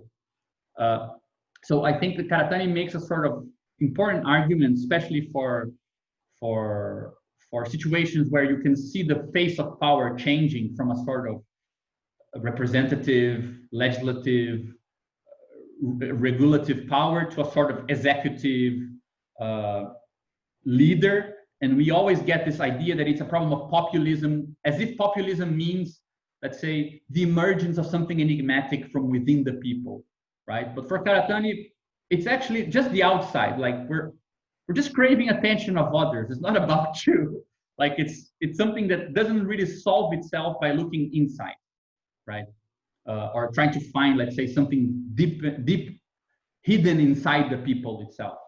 It's actually the proof that a people is a side effect of the relation between states and not its source, right? But I mean, I'm going to skip the whole analysis that he makes on 18 of Brumaire based on this, of the sort of contradiction that appeared between people who were already formed by the nation to be workers and to be representable as specific classics with specific interests, and the sort of paradoxical classes of people who were joined together by space, for example, like in peasants, but they were kind of contradictory in terms of their interests, and how this sort of condition plus popular suffrage plus economic crisis led to this outer face of the state, the sort of arbitrary dimension of the state, to actually organize what would happen in an election rather than lead to an emperor rather than with Bonaparte and so on. But this is all very interesting, but I think we should skip it just because the crucial point of our meeting is still to come. So when he gets to the industrial capital chapter, which I think is perhaps the one that is the weirdest one, because it's in one side, it's a very regular presentation of Marx's main points in his theory, but on the other hand, it's a very specific way of presenting it, and he is answering to multiple debates concerning value theory, new lectures, new readings of Marx, and a lot of debates on a bunch of issues kind of in between the lines with no quotes and no footnotes. But the crucial point of all of this is that he says, well, again, we find an antinomy, which is where does industrial capital come from? Is it a continuation of merchant capital, or is it a rupture with it? So we talked about this last time very briefly, this idea that merchant capital is when money buys some commodities in a certain value system, then you displace in space and you sell that commodity, which now has a different value in that other system. It would cost more to produce it there for more money, right? So in this place here, X of A equals Y of B, and in this place, X line of A equals Y of B, and you can get this line back to you here, right? This differential. And some people say that, well, this is a structure that is totally different from this one. But since Karatani links together space and logical displacement from the beginning, he's able not to choose between saying, merchant capital was all about circulation, while industrial capital is all about production. Because first of all, it's not true that merchant capital was all about circulation. When you want to sell, when you want to develop merchant relations, mercantilist relations with other places, first, you need the state to back this up, because only the state has the money to venture into this sort of big traveling to sell and buy a lot of stuff. Second, you organize production around it, right? And in fact, since even in the case of small communities engaging in trade, that was already the case. You would get a surplus and you would exchange that surplus with others. And in case of states, you would organize production to produce a surplus that could then be led somewhere else to be exchanged. So merchant capital already includes its own productive form. It's not one-sided in terms of circulation, and then industrial capital brings production into the picture. You already get both sides. So for him, what changes cannot be simply, it's neither a discontinuity in terms of circulation versus production, nor is it continuity merely in the sense that, well, merchant capital is exploiting the difference and getting the best of selling high, buying low and selling high. So you need the whole point of Marx, and he gets this classic quote from Marx here, that capital cannot therefore arise from circulation, and it's equally impossible for it to arise apart from circulation. It needs to be equivalent. So in one sense, I cannot be buying low and selling high like merchant capital. So it cannot be the case that I have one value system here and then I produce it cheap and sell it expensive just for the sake of it. So it needs to keep to the equality, but at the same time, it's not the introduction of production into the picture, pure and simple, that will make a difference. So he talks about the commodification of labor as the thing that makes this difference. And it kind of explains the idea that while merchant capital exploited spatial difference and usurer capital exploited temporal difference, right? I have money, I give you money, I wait some time, then you need to give me more money back. Industrial capital explores something else, which is not about the productive sphere so much as about productivity on one hand, and the distinction between production and consumption on the other, right? So if you look here, and I think that this is important for us to just look into it with detail, because when we said before that the distinction between center and periphery in capitalism becomes spatially narrower, or it becomes decentralized to the point that that distinction can be found everywhere. It's precisely because it's not really a matter of moving, like there is one system here and another system here, and you need to make this dissemination as we were talking about. But it's more and more the case of something like this, where one system is here and the other system is just together with it, in the same place even, right? So the whole point for which Marx, I think it's chapter 5 of the first volume, he already brings this up, is that labor power is a special commodity which has a differential inside of it. And why is that? It's because when I get my money and I buy means of production and labor power, when I value labor power in order to pay for it, the value of it is given in the same way that the value of any other commodity is determined, by the value of the commodities that went into it, and so on, right? So the value of labor power will be the value of the commodities that go into it for it to be reproduced. So the value of labor power is determined by the commodities needed for the social reproduction of the worker. And these are to be found in the same value system as the means of production that I'm buying. So in one sense, the labor power is in the system one. But when I use the labor power, it's going to be used in terms of the organizational and technological conditions of production that I need in order to sell the commodities later on. So for example, if other capitalists have a high degree of productivity here, I need to use my labor power in accordance to this. So this is coming from competition, for example.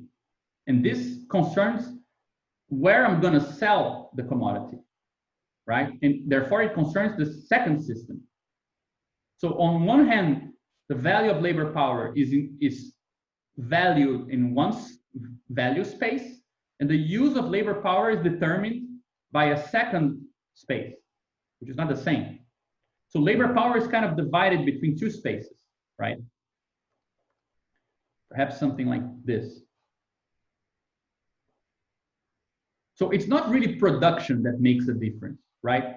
In the sense that, well, production is something that is outside of the value system. No, you could have a space of production where everything, let's say labor is not paid for example, and therefore every commodity is here and everything else is here, even though you go through production, for example, with serfs or with slaves.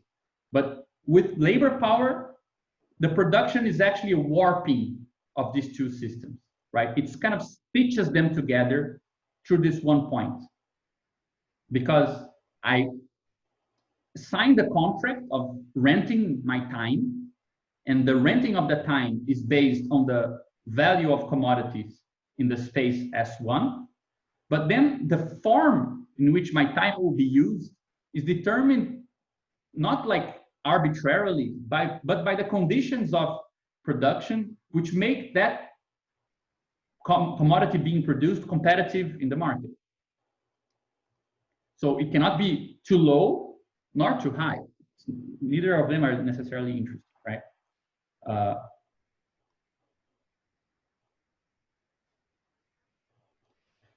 So yeah. This is, yeah. Oh, I was just going to point out that, you know, Marx's statement about the salto mortale, or the leap, the dangerous leap, right? That's what happens here when the capitalist has to front some money to make the commodity, and the capitalist can't be sure that it will sell for a profit, right? So there's this kind of risk that happens in the S2 system. It might not be compatible with what they thought S1 would be, right? And the relation between S1 and S2 might not be what the capitalists thought. Yeah. You have the same thing in the mercantilist and usury capital, right? Because in the same way, you have a really risky, let's say, you have to go on a really risky trade route. You have to cross the Indian Ocean. You have to, venture through the Silk Road or whatever. And the usurer capital, right? You have the risk that the market conditions will change and you won't get your money back. Mm-hmm. Yeah. So I was just thinking that the three forms of risk kind of show that it's a matter of gluing between the two different systems of value. Yeah, and I think the crucial part there, and this is a great point, is that this, let's say, this risk is mitigated, for example, the fact that the state is guaranteeing this, right? For example, the state is the one backing this up. Nope. Most merchant capital was not like privately owned. So you get to embark on this risk. It becomes worth it because you have a very big player here, right? Which is the state. So you see, like the gluing, even though the logic of the space is given by mode C, the actual gluing requires mode A and B. Otherwise, it doesn't work. Yeah, exactly. Right. And so in that sense, mercantilism is kind of in this in between of B and C, right? It's kind of like, because B could not expand forever, so it needed to send out the merchants to kind of, continue its expansion by other means in a way. Yeah, but even in the case, I mean, we will see now. I'm just going to add two things to our schema to make it complete, but then we'll return to your question, Dennis. So, for example, you have circulation, production, and circulation again, right? And this is you produce the commodity, now you need to take it back to the market and hope to sell it, right? So this issue brings consumption into picture. So whatever it is that you're producing, it needs to be bought, right? And at the same time, labor power, the very fact that its consumption is determined by the commodities in the market is defining its value. So consumption is actually crucial here to distinguish between how this teaching takes place. And Karatani makes the point here that this underground, right? So I think that Marxist feminists make a very good point that the underground, Marx says we're going to go into the underground, into production. But the underground is not production. The underground is what happens outside of the wage system, right? Because you can still get the impression that, well, labor is bought by a certain share of the money, right? Which he uses to buy goods. Well, but who turns these goods into actual nourishment, right? There's a lot of stuff that needs to happen inside the family unit to make it so that the share of variable capital that goes to the worker actually pays for his survival. So imagine that rather than having here a bunch of unpaid work, you actually paid for everything that you do in order to turn that money into your social reproduction. That money would not be enough. So there is a sort of underground, like it's easy to see how the state is important here, right? To organize how, for example, the laws and property laws allow for these exchanges, right? For me to sell my labor and so on. We know that property relations are important, but what's not clear is that below this, there is another mode, which is pooling, right? Which is unpaid, unreciprocal activity, turning the commodities that I buy with my wage into actual, reproduction of the social, reproduction of my labor force. So Karatani also mentions this, which I think is crucial, because it goes into the whole debate of the role and place of pooling and households inside of capitalism. It's not like an empty special place, right? But what is, yeah? No, so it's just it's a labor of consumption or something like this. Yeah, I could talk about it in terms of perhaps how do you call it, like a consumptive labor or something. Yeah, there are many forms of that goes from care to sort of labor of consuming stuff as well. Why not? But his point is that from what I remember, this point Hic Hodus, Hic Salta, he mentions, is kind of the bringing together of the space of production and also of exchange to show how innovative mode C would appear, because this, what you mentioned here, is nothing but a further or a more brutal and rough exploitation of production inside the family. Because I think there are three different things we're talking about, right? This is what he calls this in between here is what he calls the hic hodus of the whole thing. I propose this with Arvin. Then there's what Dennis mentioned, which is what Marx calls the salto mortale of the commodity, which is it leaves production, but it still needs to be sold so that surplus value becomes profit, right? And then there's a third thing we're talking about, which is how mode A actually plays into this, right? It's not outside of the circuit of valorization. You actually need something to take place inside the family to turn wages into social reproduction, because wages are not commensurable with social reproduction.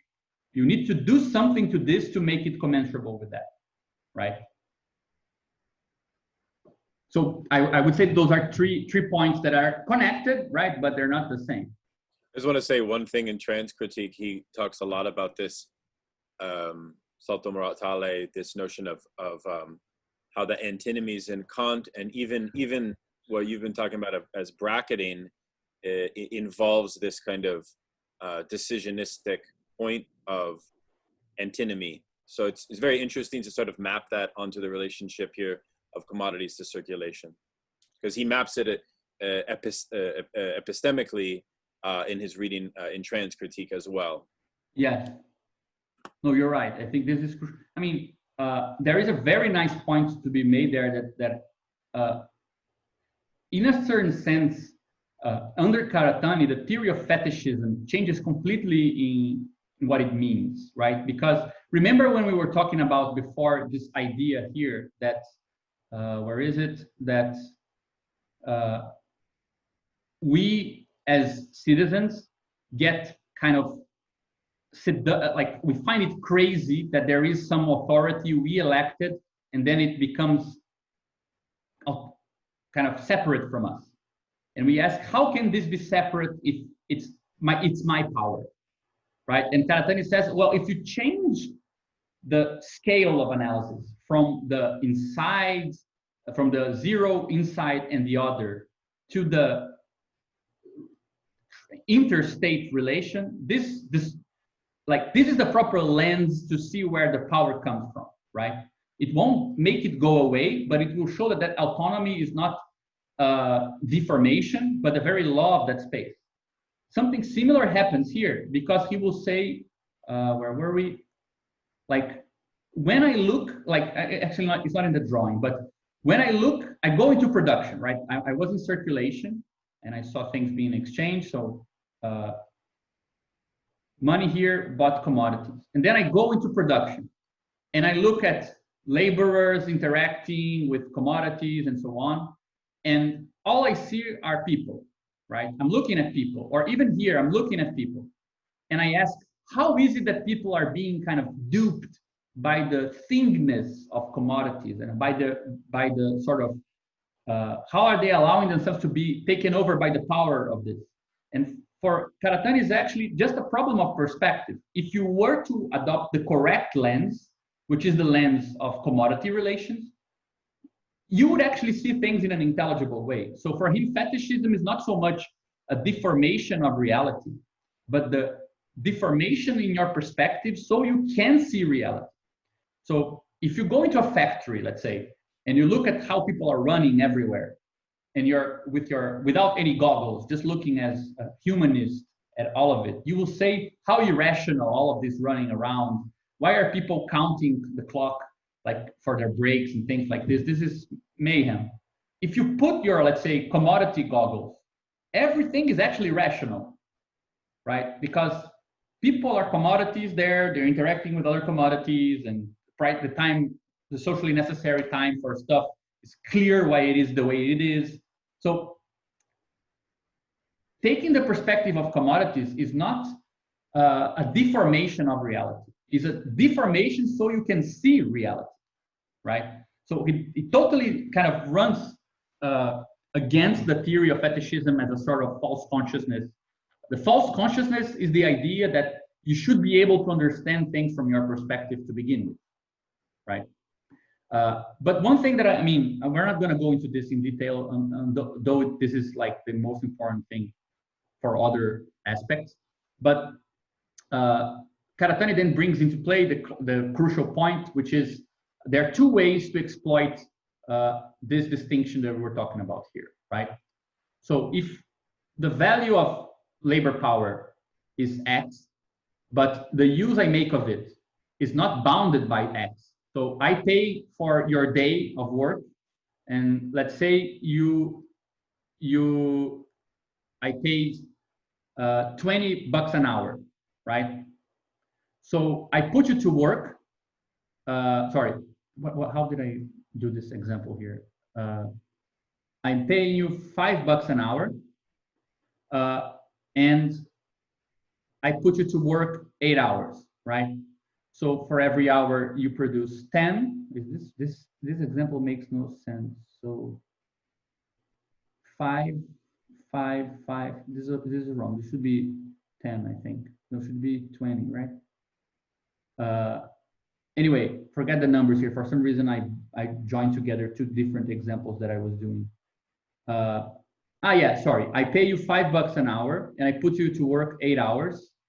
So I owe you 40, right? But when I put you to work, the use value, the use I make of it is that every hour you're able to produce, let's say, $20 worth of something. So in 2 hours of your work, this would be the correct example. In 2 hours of your work, you already produced the amount I need to pay you, right? And the rest of the hours, whatever you produce, which will be, so these were 40, so another 40 and 80, so 120 is additional, right? So if I add another hour here to your workday, so rather than 8 hours, I make you work, let's say 10 hours, I get an additional 40 from you, and I only need to pay you 40, right? Because that's how much your labor is valued in the market, fairly, right?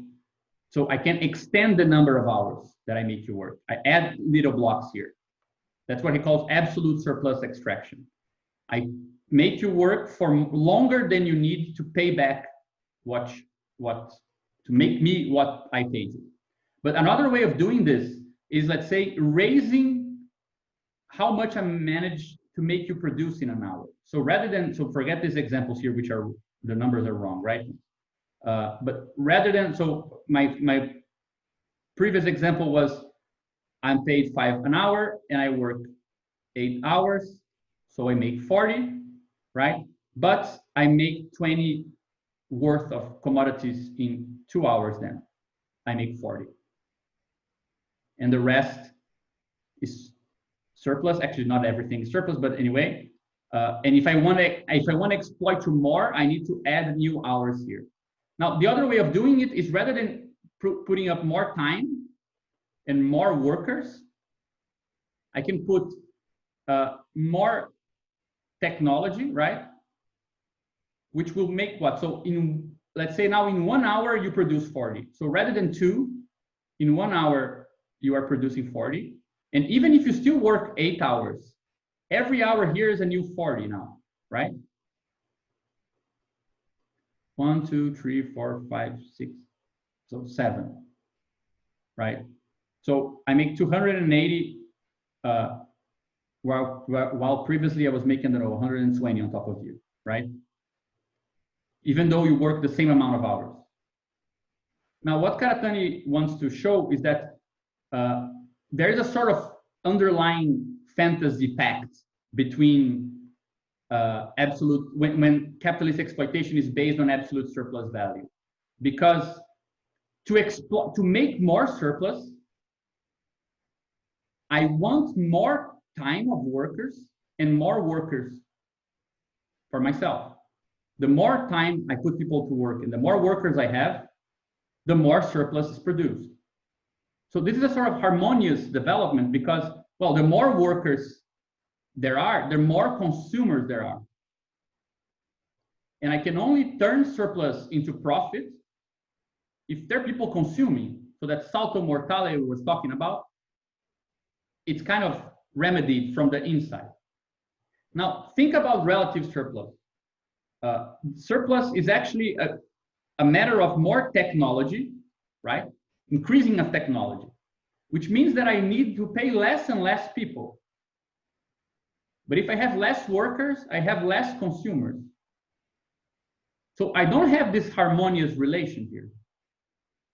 The more surplus value is extracted in this way, the less, let's say, natural consumers the production process is itself kind of secreting. So this becomes riskier and riskier. So less workers, therefore less consumption. So you need the state and communal relations to kind of solve this problem. So you get credit systems, you get social programs, everything to make it so that a higher level of our wages can go into consumption and less needs to go into social protection, and communal projects and mutual aid networks kind of allow people either without work or with low paying work to continue to consume by lowering the how much of their wage goes into social reproduction, right? So you see, on one hand, absolute surplus, it has a limit, which is a physical limit, right? You cannot exploit people 24 hours a day. And on the other hand, relative surplus doesn't have a physical limit, but it is inconsistent, it's unstable, because the more I can, actually the arrow goes from here, right? The more the use value, the more the organization of labor is based on the increase of productivity, the less workers with money there are to buy back production, right? So the credits, that's why Karatani will say that the credit system becomes integrated into this structure in this way that I put it here. For example, so what guarantees that the commodity that I produce will find a buyer if the very use of labor power that I makes it so that there are less people capable of consuming it? Well, I need to go somewhere else, right? So this is merchant capital inside of industrial capital, or making it possible. So either merchant capital or usury capital. For example, with credits, I can give this worker here credit to buy stuff back. So it's like modern, contemporary debt, right? At the same time, sometimes you need to have the money to do this anticipated because the risk is too high. So you have usury capital investing in industry through speculation so that it can make a profit later on. So you get usury capital and merchant capital integrated into the expanded version of this, which we call financial capital, right? Or financiarization of capitalism. I'm not sure how you say it in English. I think Paraná was here. We have like an actual expert on the topic. I'm not sure if he's still around. No, I think he went to sleep. Anyway, I know we're running late, but so all of this, I think that the point that I wanted to conclude on is the following. Karatani presents all of this to say, as we kind of already discussed, this idea that you can have a central relation, right? It can be A, B, and C as a sort of determinant of how the space of that world gets disseminated, but you kind of need the other modes, in this case, very clearly B and A, right? Not only credit, but also social programs, mutual aid networks, to guarantee that this remains consistent as a world, right? And Karatani says, well, this allows us, all this development allows us to understand what a crisis is. So in a very short story, we could say you have an increase in productivity, as we were talking about. So worker is less necessary. There are less workers necessary, and more virtual surplus per commodity. So surplus that is not yet realized as profit, right? But this leads to a decrease in consumption. The devalued worker cannot buy back the commodities. This leads to a very complicated crisis on the way that it equalizes profit across departments and ends up with a fall on the rate of profit and how you can actually turn this profit back into into money. This increases credit economy. So workers buy back commodities through credit, right? And capital anticipates the realization of surplus also by indebting itself through investments and so on. This leads to a crisis because workers are incapable of consuming everything, while capital is also overproducing on top of it, right? Sorry. Yeah, Graeber, I find his book amazing, but I think Karatani he actually has a footnote mentioning that it's not a continuity of the history of debt, because debt within this system is totally different in quality than that in a sort of empire-like state or even before that, right? So even though it's a very interesting kind of thread to pull, he would consider it not really a continuity, right? But why did I want to end on this point? And guys, don't worry, we'll come back to most of this next time. Is because he makes the clear point that crisis is not the outside of capitalism, because this crisis here that makes it so that workers are incapable of consuming, and need to be backed up by the state and by mutual aid networks and their own communities and other forms of informal additional labor and so on. It's actually so contradictory because it's the same moment where capitalism is like burning food like tomatoes because it's produced and nobody can buy, right? We usually think that crises should be thought of in terms of scarcity, but in capitalism, crises are a problem of abundance. It's a problem of producing too much that you cannot sell, right? That salto mortale moment there that we were talking about, right? From production here to the delta of money. So, but Karatani says, well, this crisis is actually a leveler because now through underconsumption, the labor becomes cheap again, right?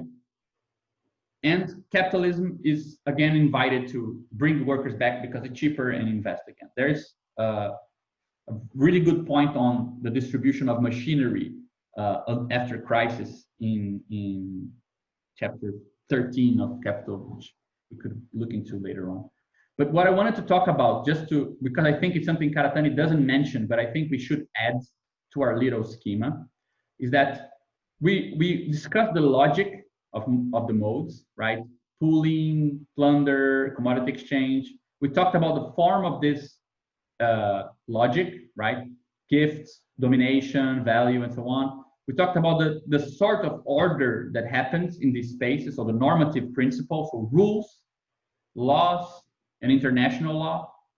And we talked about the power of it, so the power of reciprocal relations with the other, the sort of monopoly of exteriority in the case of the law, the sort of social contract between things and the universalization of something particular in the case of money, different forms of hierarchy that go along with this, the sort of collectives that go along with this. And what we're starting to look into now is what he calls the modern concept of this, how these things are kind of brought together in the modern world system, right? But what he doesn't talk about is the sort of negative form of them. And I think that this should be included as a kind of property of each mode, right? We saw that reciprocity it goes from general all the way to negative reciprocity, which is at its extreme, it's war. War is it's continuous with reciprocity. It's exterior. It's a sort of instability. I wouldn't even call it negative. Perhaps we would call it unstable form. When, let's say, you get a sort of extreme negative mirroring of it, right? And we can actually think of, let's say, this sort of sterile negativities, right? For each one of the modes. So war is a sort of sterile negativity of mode A. It's a sort of extreme point, but it's not a transformative point, right? Revolution for Karatani is a sort, and following Hobbes here in a certain sense, is a sort of sterile kind of extreme point of mode B.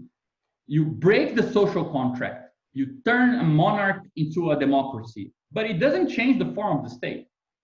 It's a matter of who controls the contract. If you broke the contract, if you remade the contract, but it's not a matter of abolishing the state, right? That's why revolution, even in Marxism, is not a matter of abolition of the state. Revolution is how you take the state. The problem of socialist transition is a different name. It's called transition. It's not called revolution, right? And crisis has a similar state for capital.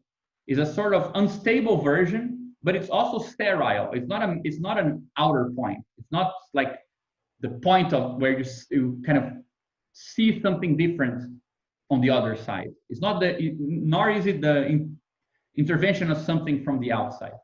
So my suggestion would be that if we add these negative points or these unstable points, we can actually imagine not only formations where you have things like this, right? For example, for example, CAB, but you can also have, let's say, negative CAB. Or you can have, for example, not only capital being reinforced by states, shaping a nation that actually builds a state like this, but you can also have, like, say, a crisis, and this looks very familiar in my opinion, which kind of comes up with a sort of permanent revolution of the states, which actually leads to a perpetual civil war. And this is a stable system as well. And it is kind of different from this, right? The capital nation state seems very 20th century to me. And this looks very familiar today, I say. Where a perpetual crisis makes it so that you have like this overblown financial system, leads to a kind of perpetual war against the unemployed people, leads to totally kind of vulgarization of the state in a sort of running amok of the social contract doesn't really hold anymore, but allows for this crisis capitalism to further perpetuate itself, which leads to further unemployment, further civil war against the population, surplus population, and so on and so forth. So we could actually redouble the number of social formations if we accept that under certain conditions, these things here can actually be thought of as, composing with the stable form and not simply disrupting it, right? Because these are not meant by Karatani as disruptive forms. They're just unstable forms, or let's say negative in a cheap sense, right? And I think that this might actually help us to understand religion in the sort of institutionalized religion sense, as a sort of also an unstable form of mode D.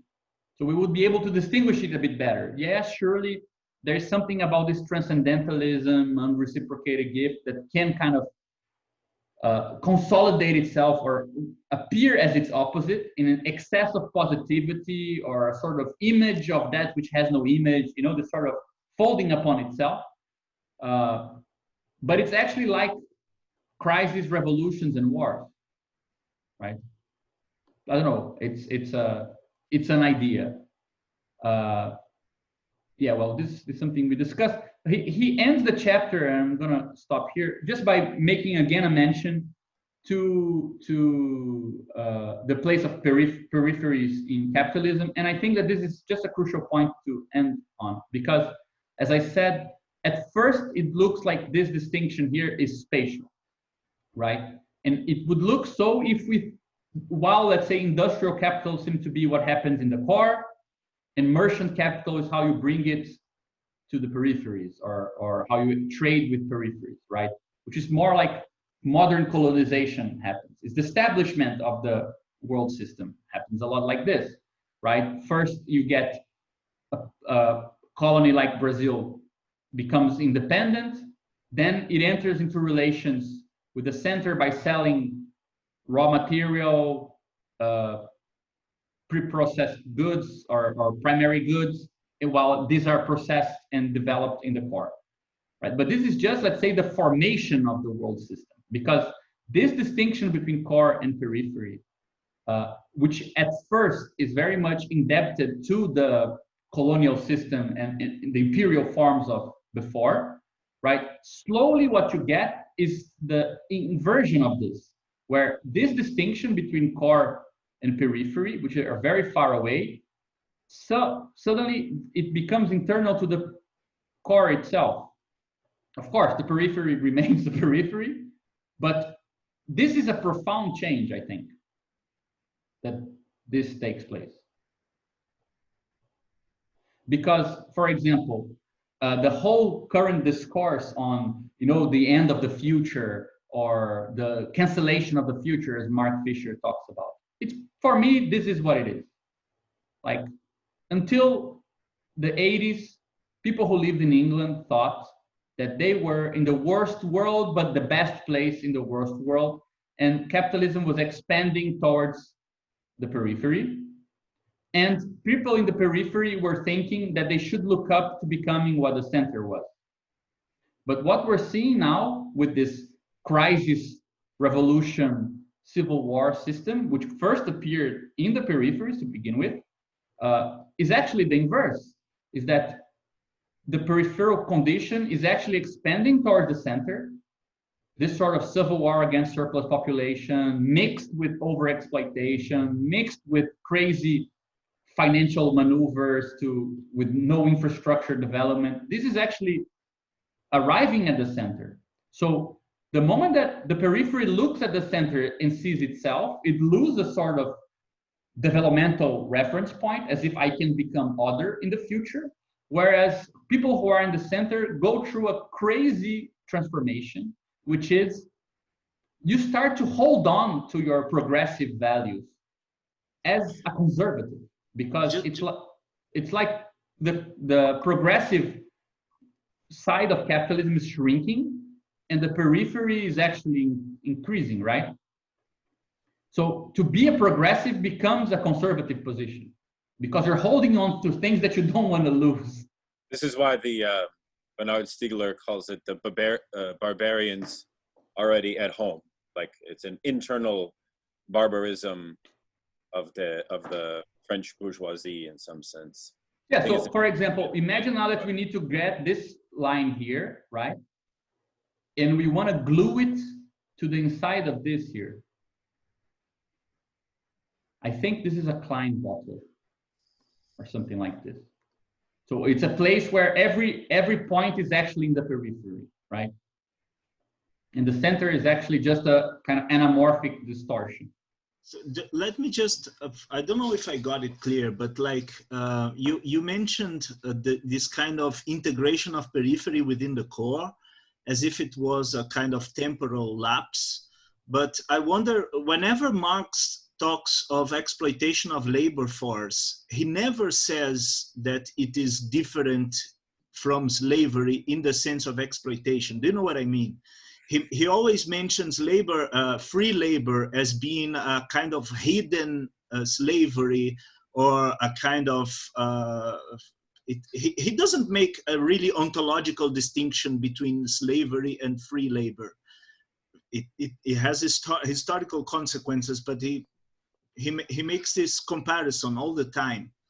It's true that he makes it. I find it hard though, because it's clear that he makes the comparison all the time, and there are really crucial chapters, I think. I mean, the book one ends with a theory of colonization, right? I mean, and it's always about, let's say, modern forms of slavery and so on. But at the same time, but the distinction is qualitative as well, though. His point is like, don't go around thinking like exploitation of work and terrible crimes against the workers happens only in colonies. It is happened now in England. It's something like this, he's saying. Yeah. And it is not less rough or less violent or less, barbaric. It's kind of this kind of thing. I wonder if this is what you mean by the integration of... No, what I mean is, I agree with what you're saying, though I think that if we actually go to the passages in the first volume, I think that Marx, I think that the rhetorical point he's making is exactly what you said. Like, yeah, freedom. The guy actually bangs on the door of the employer to be employed.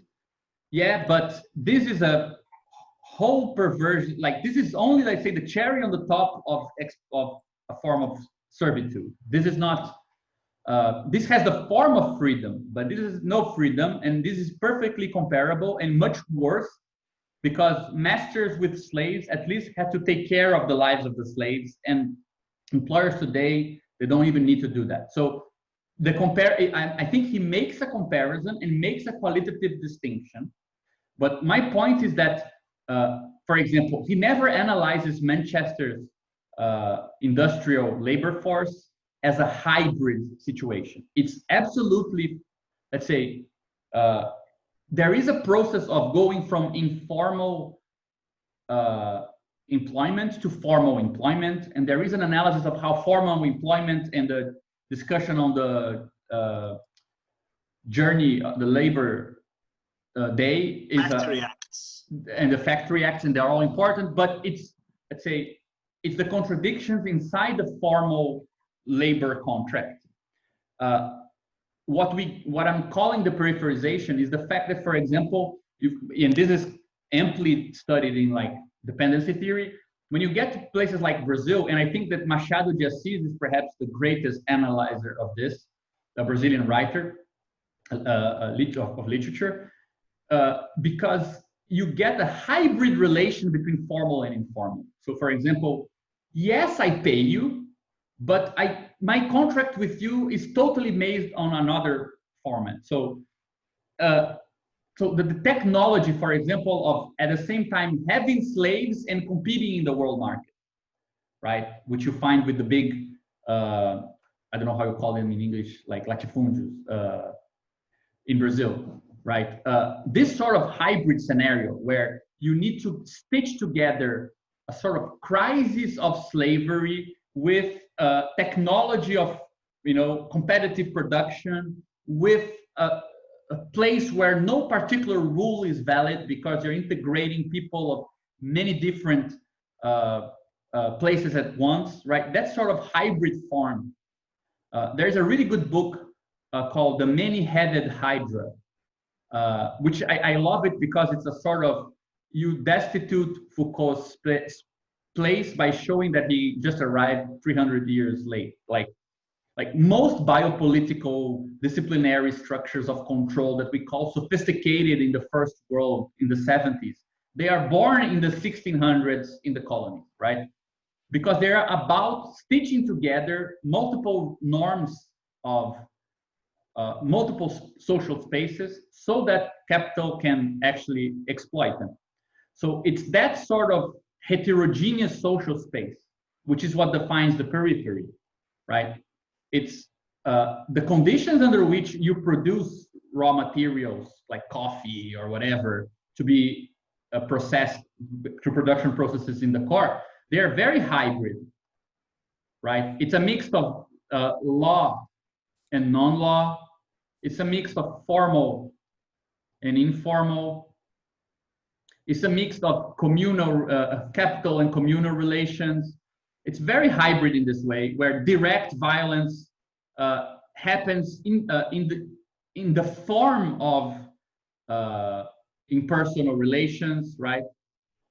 So you get this very hybrid situation, which was supposed to be a transitional situation, whereas the advanced situation of formal employment, welfare states, cities divided between commercial centers and suburbs and things like this, they are meant to be the future, right? So you have a sort of homogeneity principle, homogenization at the center, and a sort of heterogeneity social space at the periphery. And we thought for a long time that this is the stable form, right? This is the form that is capable of both disseminating and integrating itself as a world. We thought that this was the form, like a nation state with a welfare state that forms its subjects and educates them and turns them into formal workers that will be employed and so on and so forth. But this was a fantasy built upon a principle absolute surplus extraction, surplus value, and what we call the imperialist phase of capitalism, right? This is very important because Marxism as a science was born in this period, like at the beginning of this period. And the idea was that if you know how this works, you know how everything works, right? So you can come up with a law of how the global situation works. Now, the moment that we find out that this is the stable form, a hybrid social situation where you stitch together stuff as you can, just so capital can pass by and extract surplus from it. I would even say that, like this situation here where absolute surplus value is the core, you get the idea of that to extract surplus labor, you need to organize labor. But in heterogeneous social formations, you know that surplus labor doesn't require the organization of laborers at all. You exploit them through informal work, through all sort of informal and hybrid networks. So you don't get the sort of political surplus or political collateral effect out of the expansion of capitalism. You cannot already say where capitalism goes, this will lead to increased indignation of workers, and we will politicize that indignation, and they will be already a homogeneous group, and we can then have a political subject. What you get is a heterogeneous space where the interests of the working class are mixed and contradictory, just like what was happening, for example, in France in 1848. So the small peasants don't really go with the urban workers, they don't really go with regular property-owning peasants, with the lumpen and so on, with no prospect of development ever reconciling those differences. So when this seemed to be the main way that capitalism organized itself, we assumed that the core would slowly integrate everything, right? But now that we're seeing that this is the stable formation, it looks like this is buying into the center, and it's kind of splitting every social formation from the inside, right? And you say, but how can it split a social formation like this? How can the difference between the periphery and the center be reflected into every social form? Well, we have the answer already, because from the very beginning, this was the whole magic of capitalism, right? Industrial capital was able to produce a split that is neither spatial nor temporal, but it's properly organizational, right? So nothing prevents this split from being kind of operated in a small or large space, right? So, yeah, I think we should probably, it's already half an hour too much. Man, I would really like to come back to one point you made, sorry, but no, please do. You when you made that table, when you sort of integrated the negative side of each mode of exchange. We didn't even go into, yeah. So yeah, this one, exactly. So, and then you came up with this new kind of stabilization, which is war, revolution, and crisis, right? Yeah. Was that what you said? It's kind of... I don't think it's the only one. I mean, I can imagine, for example, was talking about the Soviet Union at some point, precisely as a sort of, let's say, war communism. Why not, right? War, state, and crisis. So the state is not negative. It can be positive. Why not, right? So we could imagine many formations like this, perhaps. Now, because I was thinking actually from another point of view, because I remember the passage on Karatani in which he says that Soviet Union and China, what they really did was a kind of way in which the ancient empires of Mode B did not collapse to fragmentary position, to all fragmentation, complete fragmentation, and this was made possible because it was not capitalism in the strictest sense. It was a kind of alternative or whatever. Yeah. uh, when you mentioned this negative cycle as being a reality today, I was wondering if it isn't the position of imperialism not to have sort of this return of mode B, in which you cannot, what you have to make in order to have global capitalism and maintain the imperialist position is don't allow periphery to become stable states with territorial power and so on. So you have many examples in which the United States learned that it was better to have chaos than to have a tighter government. I don't know how to call it. So Saddam Hussein, for example, you know, you put a right-wing guy over there and he becomes a populist and Iraq becomes a strong country. So you have to get him out. So it's better to keep on producing this kind of colored revolution things, hybrid wars, whatever. It's all over the place in geopolitics debate. But, you know, you have to kind of destabilize it every time, and which somehow is related to what we are passing now in South America, which is all these kind of, you know, populist governments that were keeping on winning elections all the time. They have to cut it off. Like, it's better to stop it. You got even some guys who theorizes something related to it, like the now deceased Zbigniew Brzezinski, which was a state counselor in United States for many times. So the idea that you destabilize Russia, destabilize China, destabilize Iran, you know, it's always a politics of destabilization.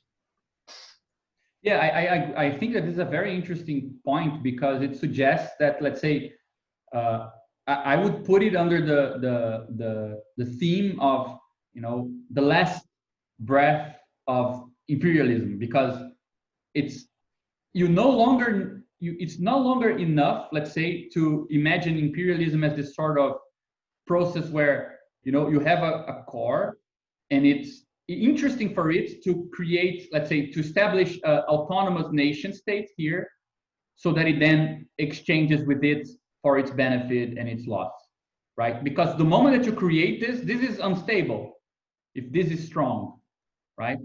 So you actually need to create something. So this would be like classic imperialism, and our classic analysis of, you know, this is a fight for autonomy and sovereignty, but we all know that autonomy and sovereignty are being promoted by, you know, democracy is being promoted by the United States on the end of the day. Then you can get something different, where the stable way to exchange here is to have, let's say, a negative state, like a state in permanent revolution with itself. So nobody stays in government for very long, right? And then this keeps relations stable, for example. So we could perhaps talk about, let's say, what are the hybrid maneuvers that would still allow the logic of imperialism to make sense as a sort of integration of the world system from a certain standpoint, right? Because the tendency of this other version we're talking about, which would be, let's say, a counter tendency, I would say, is running across it, right? Or running together with it in a counter movement today, is not to promote this sort of thing, right? And not to turn the world into a multipolar system or simply to shift the center somewhere else. I don't think we're looking at, let's say, this is a USA form of imperialism, and then we'll have the same thing, but with China as the center. China is playing a different game, right? Because you can't see, there is no way to integrate these things in the same way. And one thing that I find a sort of ironic kind of realization of history, which is that no wonder that the people who are, it's not because of Maoism, I think that they are, it's not about this point that Karatani makes about socialism integrating China. It's not that makes China capable of navigating the contemporary scenario. It's the fact that they are able to think in terms of 200, 300 years. They're able to think about in terms of a scale that no other social formation in the world has probably ever been able to think. You know, like the idea that you can, let's say, not go into, let's say, cultural wars with the outside, and kind of, if you look at the way that China it's coming into Brazil, there's absolutely no attempt to win the cultural or spectacle war of which culture movies are made in, or they really don't seem to care at all, right? The business sort of strategy that they have is to bet on commercial relations to a ridiculous level, and monetary war to a ridiculous level. It's a different thing, right? It's a sort of realization that this sort of smaller scales of communities and states are not really where the power game is going to kind of stabilize in the long run, right? It's a weird kind of serenity over, I think, the international image that they pass. Like if you compare it with the amount of money that goes into American international propaganda, you wouldn't say that China is preparing to fight fire with fire. It's very weird. So it does really look like a different qualitative process. I think we talked about this, Daniel, didn't we? Yeah. No, it seems to me like it's like the U.S. has a sort of, if you like, the superstructure is like very important. It's kind of the notion that jazz music and Coca-Cola defeated the Soviets, all of this bullshit. But there is a certain like superstructure of mode B in the American form of imperialism, which is absent in China. But nonetheless, there is a mode B at operation through authoritarian capitalism at the same time. Yet that mode B is non-compulsory. Like it's like absolutely saying, keep your superstructure unto yourself. In that sense, it's very similar in some ways of the way in which the Islamic Empire expanded east and allowed certain autonomous cultures to absorb into it, precisely because they allowed conversion to be like nothing, so to speak. Yeah. So it's very novel in that sense that it's a kind of non-cultural imperialism is gone, is absent. Yeah, it's a different sort of, Yeah, it's still efficacious though. It's very strange. Yeah, so I don't know. I mean, I'm definitely not the best person to go into analysis of international relations and the role of the Chinese expansion today. But I think it's definitely more rich to include this sort of added kind of property to this worlds that they can also kind of bring together, like stitch up a space using their unstable forms and not simply their stable ones, right? I think that this gives us a bit more ground to talk about, let's say, a sort of negative version of the nation-state capital that Karatani talks about. That is not its contrary in the sense of its negation, it's something new, but that it's integrated in a. Yeah, I loved it. It's very good. Yeah, it's very good. I guess religion then would be the kind of antithesis of World Republic, because are you thinking it would be sort of like its partial realization, so to speak, like, or like it's sort of limited realization within like a particular community, but not universal? I think of, I'm not sure if religion is the best name here, because that's the one I'm very curious about, actually. Yeah, I would say that rather than perhaps, I mean, I don't mean universal religion or because we have a historical, he already gave us a place for this, but I would say I perhaps would substitute it for, like, say, spiritualism. Lenin had that one statement that in non-revolutionary times you get a rise of pornography and spiritualism in places. So perhaps, rather than perhaps we could, I mean, Plato would call it sophistry. Spiritual pornography. So yeah, Plato would call or like democratic materialism, maybe. Yeah, and perhaps you know what we could do? Perhaps we could call it like this. Because this is, and then we get Mackenzie Wark in. Because it's true, one thing that I've been thinking a lot about is, I mean, my God, people, if anyone needs to go and sleep and be a normal person, please do.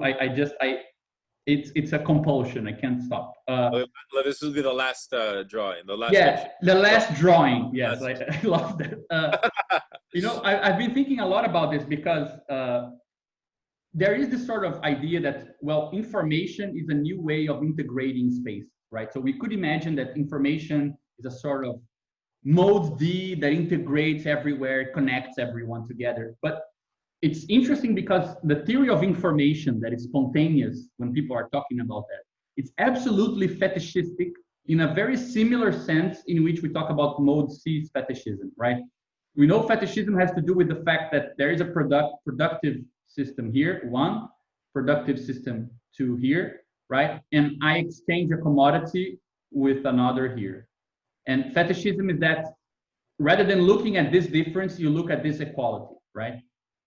There's something very similar. You can apply it to using Shannon and all the classic information theory guys, that information is only, you can only know what is information and what is noise, right? What is signal and what is noise based on the system which is meeting it. So you only know what is a relevant pattern if you know what is the noise and what is the signal ratio in that pattern, right? It seems to me that our spontaneous theory of virtual connective space is actually totally incapable of taking this into consideration and only thinks that because information is here and here, that things are connected. That's sort of fetishism, right? So, for example, for a guy who was totally, his life was destroyed, he lost his job, and he can no longer stand leftist militants at the exit of metro stations, handing him a leaflet saying that the left is going to solve everything. This guy saying something terrible online about the left has absolutely not, it's not the same information that is being sent than if some other guy who's like a Nazi is saying the same thing online. Like, this connection is totally fetishistic because you are unable to know this thing here, right? So the whole point that Karatani had about philosophy being all about this, right? You could talk about the connection of information as a sort of its obverse, right? I mean, the idea that you can actually know the space through the transmission of information in that sense of connections, of networks, of information, I mean, it's absolute bollocks. It's not true at all, right? So perhaps there's in some sense we could call this a sort of information network, right? I mean, the very fact, for example, that pretty much all knowledge in the world is available in your computer right now, but you have absolutely no means of knowing the things that you can inform yourself about, right? Is already enough to show that there is, let's say, the distinction between information and, I don't know, let's put the big word here, why not? Right? That is, no, perhaps this is what we call fake news today. I mean, it's a sort of enough information going around to keep the world integrated without any truth in it. So perhaps there's something to this, you know? I don't know. Yeah, I'm excited that Mackenzie Wark has agreed to give us a talk on the 15th, which is actually 2 weeks away. So that's exciting. Anyway, guys, this was real fun, but also a lot, I know. No, man, great work. Really excellent.